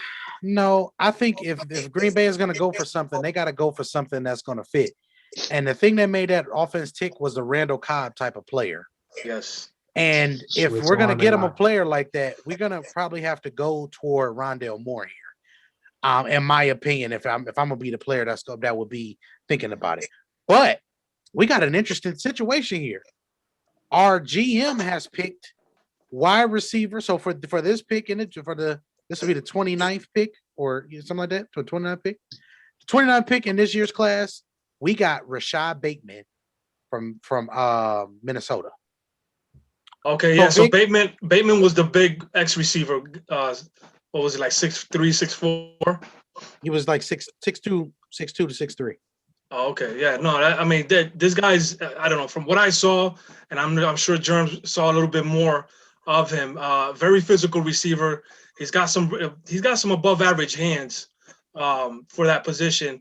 I think I saw 2 drops in one of the games. I forgot what game I saw, but other than that, he seems to catch the ball solidly. Physical off the line of scrimmage, especially as an X receiver. So I mean, and also a good red zone threat. So I think that this would be a solid pick for the Packers. Colton, any questions or anything? Have you seen this guy? Yeah, no, I like Bateman a lot actually. Before I did any other analysis, I had him as my number 4 wide receiver going into the off season before mock season really got into full swing. Who is your top 5? My top 5: Chase, Waddle, Smith, Bateman, and then Moore. Oh, interesting. You had Waddle ahead of Smith. What made you put them in that order? Going off of last year, Waddle just freaking amazed me. I'm not even gonna lie to you. I just love Waddle's game. Fast as hell. Reminds me of Tyreek. I just was a big fan of Waddle last year, and I kind of had that bias going into it. And then, you know me, man. I love a tough player, and Waddle coming back on a broken ankle or leg or whatever, coming to that championship, showing that gut grit on top of all the talent he already has. Just you can't go wrong with Smith or Waddle, but Waddle just showed me a little something extra coming back on that ankle. Saban never should have let him in, let's be honest, but props to that. Walker, by the way, was drafted 20th overall in 2002. So I believe Javon Walker was the last Green Bay wide receiver. Javon Walker, man. He didn't even Listen, I don't even remember. Oh, dude, he went to Denver after because they wouldn't resign him. If you remember that cornerback who ended up getting shot and passed away in his lap, and that ended it on that drive. Talk about Darren Williams? Yeah. Was that the one who passed away? Because Walker was in the SUV with them. And the player, yes, that was Darren Williams. I was just talking about him. Yeah, because that's when they had Dominique Foxworth. That was Champ Bailey still playing. Yep. Mm-hmm. Yeah, that's Javon Walker. He was the one that was sitting next to him when that happened, and that's why he never recovered after that. He played like a couple games, and then that was it. He got that big contract, and then that incident happened. So Buffalo, what do you guys feel Buffalo should do here? Leave my division.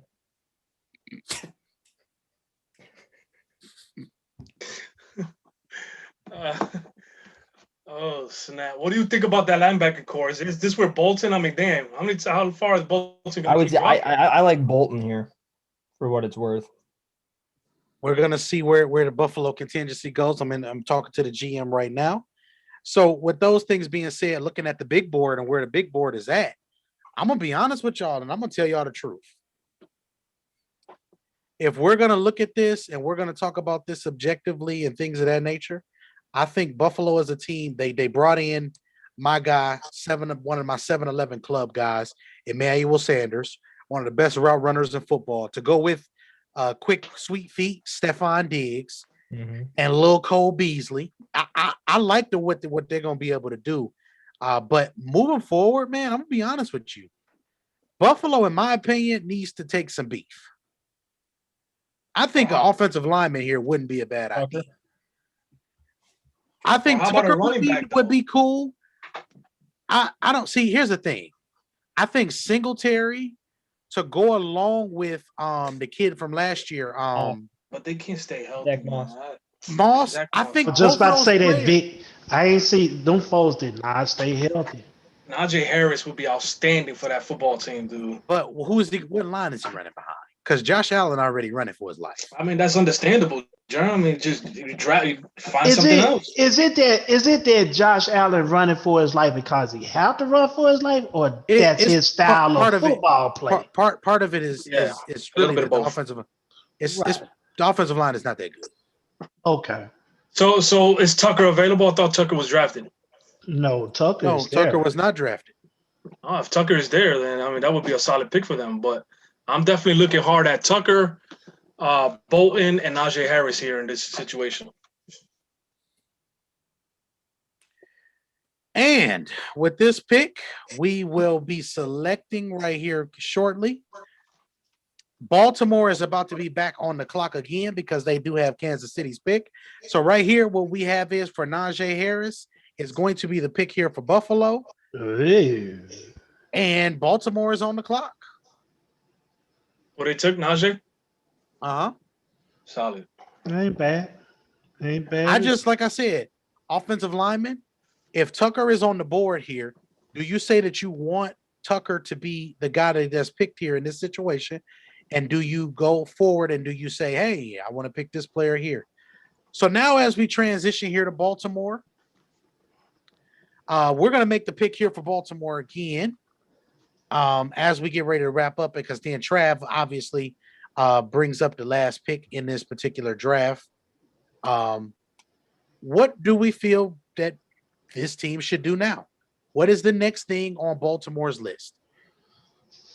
A quarterback. Oh, okay.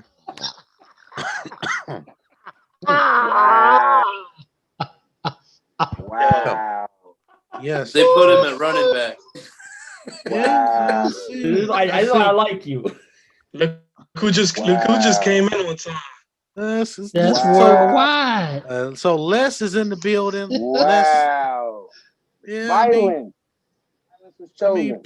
some people chose violence and then woke up this morning. Wow. I chose violence yesterday morning. Today was Sunday. I was expecting the Lord. But vengeance is mine, he said. So Wow. I know Wow. Raven Contingency Who is going to said say that? we need. Who said that?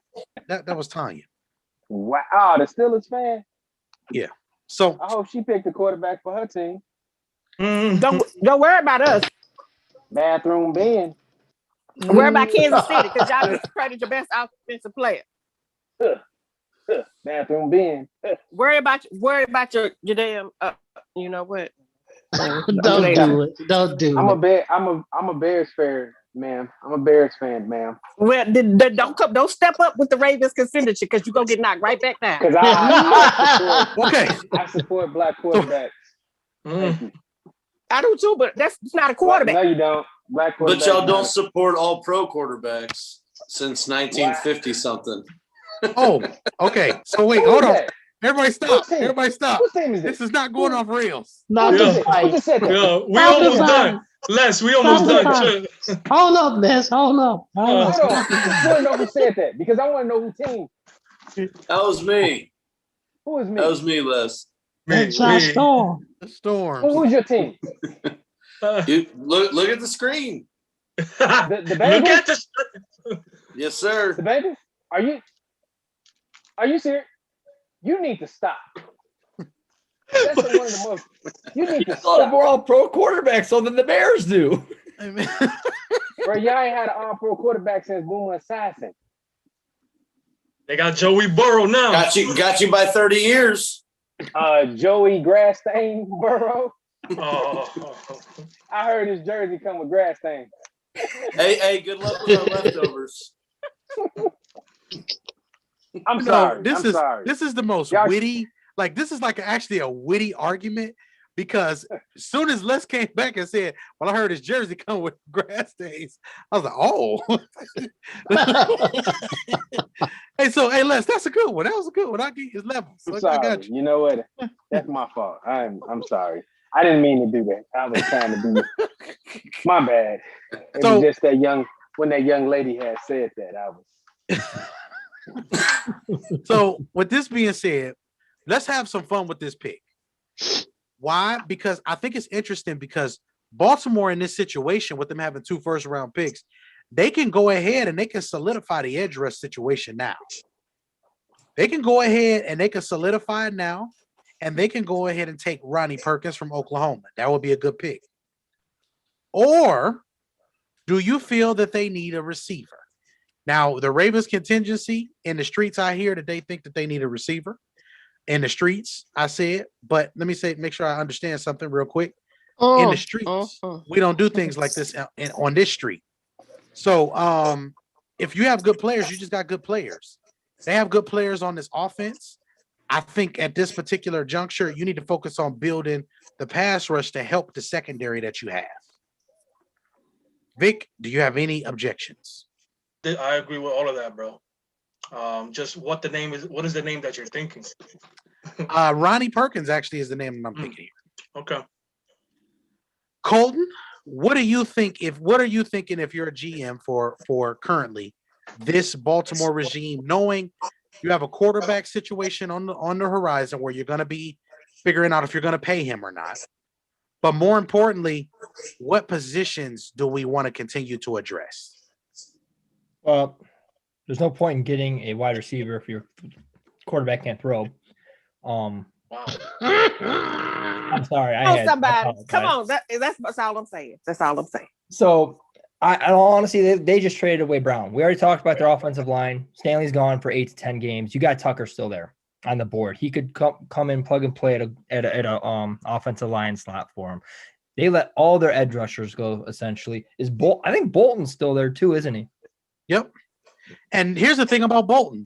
Do you say you want to bring in Bolton to pair him with Patrick Queen because he may be a little bit better served for what they want to do? But they also got Malik Harris and Tyus Bowser that they just drafted recently. But Tyus Bowser is showing you that he isn't going to be an edge guy for them. That's a problem. And then on top of that, it's tough.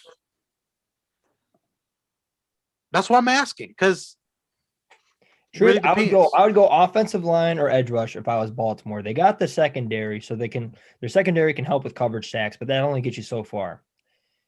That offensive line, they traded away one guy. Their other best guy is gone. They still Yanda retired. Marshall, 2 years ago? Yeah, the year before I would go edge rush or I would go offensive line here. I mean, they like the ground and pound. Another good way to help the defense is control the clock with that ground and pound. So that offensive line will plug and play in there nicely as well. Well, let's go with the offensive line because Dennis just texted me. He said he wants to go best offensive lineman available. Yeah, so we're going to take Elijah Vera Tucker from USC. Yeah. Wow.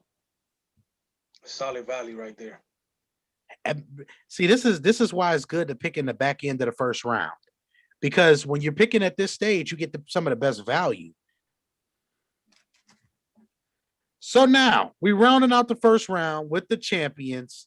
Trav, I'm going to turn it over to you. I'm going to let you talk your stuff. Go ahead.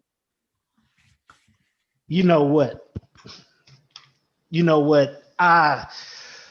During this season, again, last year transactions with Tom Brady and all that, we won the Super Bowl. It was one thing that was lacking.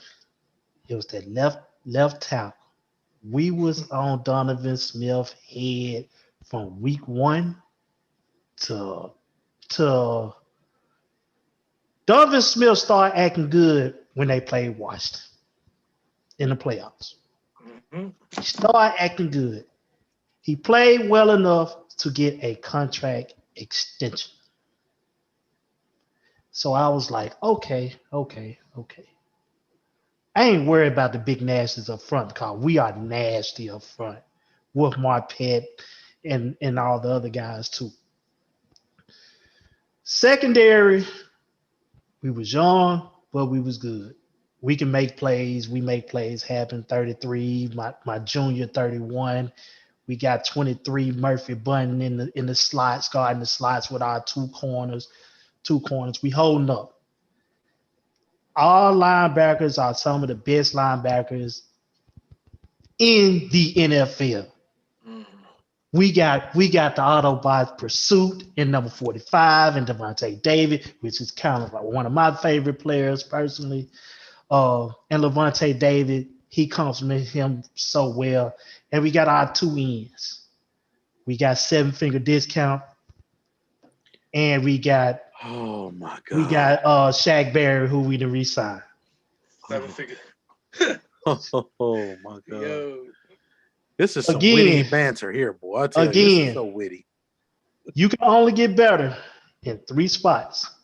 We have the best quarterback. Our left tackle can get down with the get down. if he brings over what he brought over from the playoffs, he can get down with the get down. And we can always use some pass rush. I love Sue. I love my guy in the middle, Big Vita Vita. Vea. Golston can still put in a good work. But you know what? I was looking at this list. And with the pick that they didn't pick not too long ago, the guy from Oklahoma, what's his name? Perkins. Ronnie Perkins. Ronnie Perkins. I looked at Ronnie Perkins and I looked at Greg, the guy from Miami. What you got? Talk about it. The thing about it, I would have picked this dude, but the scheme that he played in college, it just don't fit the scheme that we run in Tampa, and that's that 3-4 scheme. So I got to go with Ronnie Perkins, man, for the 32 pick for the draft for the Tampa Bay Buccaneers, man, because he fits that scheme. I like this dude from Miami, but I need somebody to go ahead and plug in and go because we still got running backs we got to get in Alvin Kamara and CMC in Carolina. I got the linebackers to give them. I ain't worried about that. I don't even want them to get started. So I got to go with Ronnie Perkins, man. That's a great pick. That's what I feel with the Tampa Bay. Again, this is another team that is like basically just pick the best player available. And if you could do that on the beef side of it, both offensive line or defensive line, just keep adding those guys. I mean, it's just going to make your team that much better. You still have Wyatt Davis if you wanted another guard there at 32. But, definitely Ronnie Perkins, that's a solid pick. That's a solid pick. Jermaine introduced me to him a couple of days ago. I didn't get to look at him. And that is a solid motor pick right there. He almost has some of seven-finger guy, a little bit of his traits. JPP. He got some JPP in him. So he got the length, the size, and he got that bend when he go around that corner. Right. He got the stuff. Yeah, I don't know if he's the first 5 years JPP because JPP was he was dominant when he first stepped in New York. He was dominant. He was just dominant. But the thing about it, I mean, I would have picked Greg Rousseau. I would have picked him. Yeah. It's just the scheme that they run in Miami, which is a 4-3 scheme, compared to this guy, which they already run that 3-4. So here's what you're doing. You're essentially picking Mario Williams, JPP over Dwight Freeney. That's what you're doing here. Because Greg Rousseau is a one-trick pony. What does that mean? Yeah. Speed. He's going to be speed, and he's going to have to develop a counter move. With Perkins, you're going to get a guy with a motor. In a 34 system, you need motors because you don't need a guy who's going to just be quick to the ball. You need a guy who's going to get to the ball quickly, but you also need guys that can move and move laterally. And what Ronnie has shown me in this and watching him is he has the lateral abilities. The thing with Ronnie that's going to be very, very big as we translate and go into this is will he be able to stand up consistently? So that's where we are.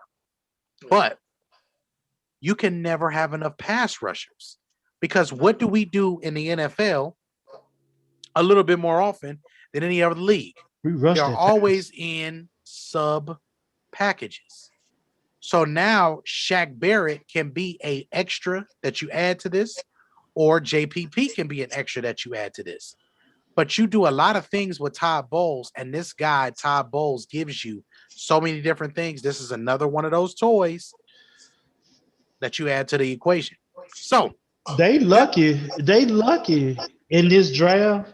They lucky you mentioned that dude name early because I was gonna get him for Alabama. Barmore.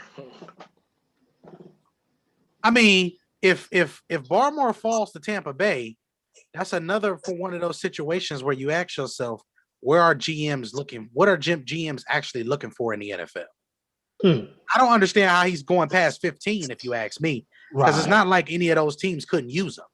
Mm-hmm. So closing thoughts here. Storms, I'm gonna start with you. I'm just I'm just happy to have a really, really solid piece to add to the line, and an extra weapon for Joe. I think I was a lot more aggressive than the the real Cincinnati Bengals front office. But they've shown, they've shown some more aggressive tendencies in the last year or two than they've had in the past. So hopefully it's trending in that direction. This was a lot of fun, man. I always have fun when we do our mock drafts here. It's a lot of we end up discussing a lot of things that you won't hear anytime anywhere else, because we end up with situations that we won't get in real life. So that's my favorite part of this. Absolutely. Trav. Man, it's torturous waiting the 32 pick in the draft. I'm not gonna lie. I'd be ready to go and get mine out the way. But in all fairness, though, I mean, when you win it, you gotta wait. But at the end of the day, I enjoyed this draft. I hope the draft goes as everybody wanted to go, and the players fit these teams. We're going to see some reaches. Believe me, it's going to be some reaches. So get ready for it. But overall, I enjoyed this draft. I enjoyed our mock draft. I can't wait till April 29th. That's a special day for me. So let's get it. That actually was one of the Absolutely. things that stuck out to me. We didn't see any big reaches from any of our GMs today. Right. Colton, this is the first time you have been on live with Views and the Scene. So let me first make sure we shout that out. My guy came through today, showed out. Appreciate you. But final thoughts for the day. Final thoughts. I would trade waiting 32 with the Super Bowl any day of the week, Trav. You got no sympathy for me waiting.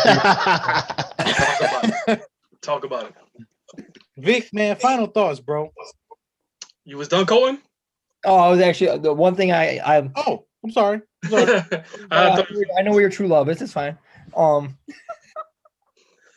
No, thank you for having me on. I know I've been messaging with you guys for years and whatnot, so it's been an honor actually coming on, talking with everyone face to face, virtually. Thanks for having me and putting up with my garbage. I appreciate it. With the Finns, with the one I did, again, take Chase over Pitts. Regardless, happy that I got a blue chip player to go along with Parker and Will Fuller, and then I got one of the core 4 positions with a blue chip DN, in my opinion. If day one goes that way for me, I'd be a blessed Dolphin fan right there. Absolutely. Vic, final thoughts. Yeah, no, I mean, it's been great. I mean, I always love to have everybody on, especially Josh. Meeting Colton for the first time has been great. Thanks to Tonray for coming on, the first lady, of course. Always welcome. And of course, Trav, I mean, this is always fun to have everybody being able to talk. We don't live close to each other, but we can use this technology that has been created for us to do these type of things, and it's fun. Looking forward to the storylines that's going to happen on Thursday. The quarterback stories are going to be interesting as always. And then what Atlanta does with their 4th pick is going to be interesting, as they'll probably have to pick out of everybody that is not a quarterback. All these storylines are going to be fun. And all I'm going to say as I wrap up, man, is this. I did the second mock draft. I mean, obviously we still got a good turnout. I wasn't going to do it, y'all. I'm going to be honest with y'all. I wasn't going to do it. I was going to be a butthole. But then I said, you know what? No, I'm going to be nice. But I did the draft because I wanted everybody to be able to have some fun. Really, this is the time where we can really express the fandom. Be a fan of your team, rep your teams. You know what I'm saying? This sometimes is the Super Bowl for some teams. And that's not to be mean. It's just to say that finding the best talent in these drafts is really a big thing every year. But that's the beautiful thing about the draft. The draft is like buses. Every year a next one's coming. So now you got another opportunity to get better. So we got Views from the 22. Views is on Facebook, Views from the 22. View 22 on IG. Views underscore 22 on IG, View 22 on Twitter. The Scene. SCEN, all capital letters on Facebook. On IG, the.scene. On Twitter, scene_the. Twitch, the scene. Again, my YouTubers, you guys are already subscribed. We appreciate you. This is Germ So True signing out from the 22 crew. We love y'all. Appreciate y'all. See y'all next time.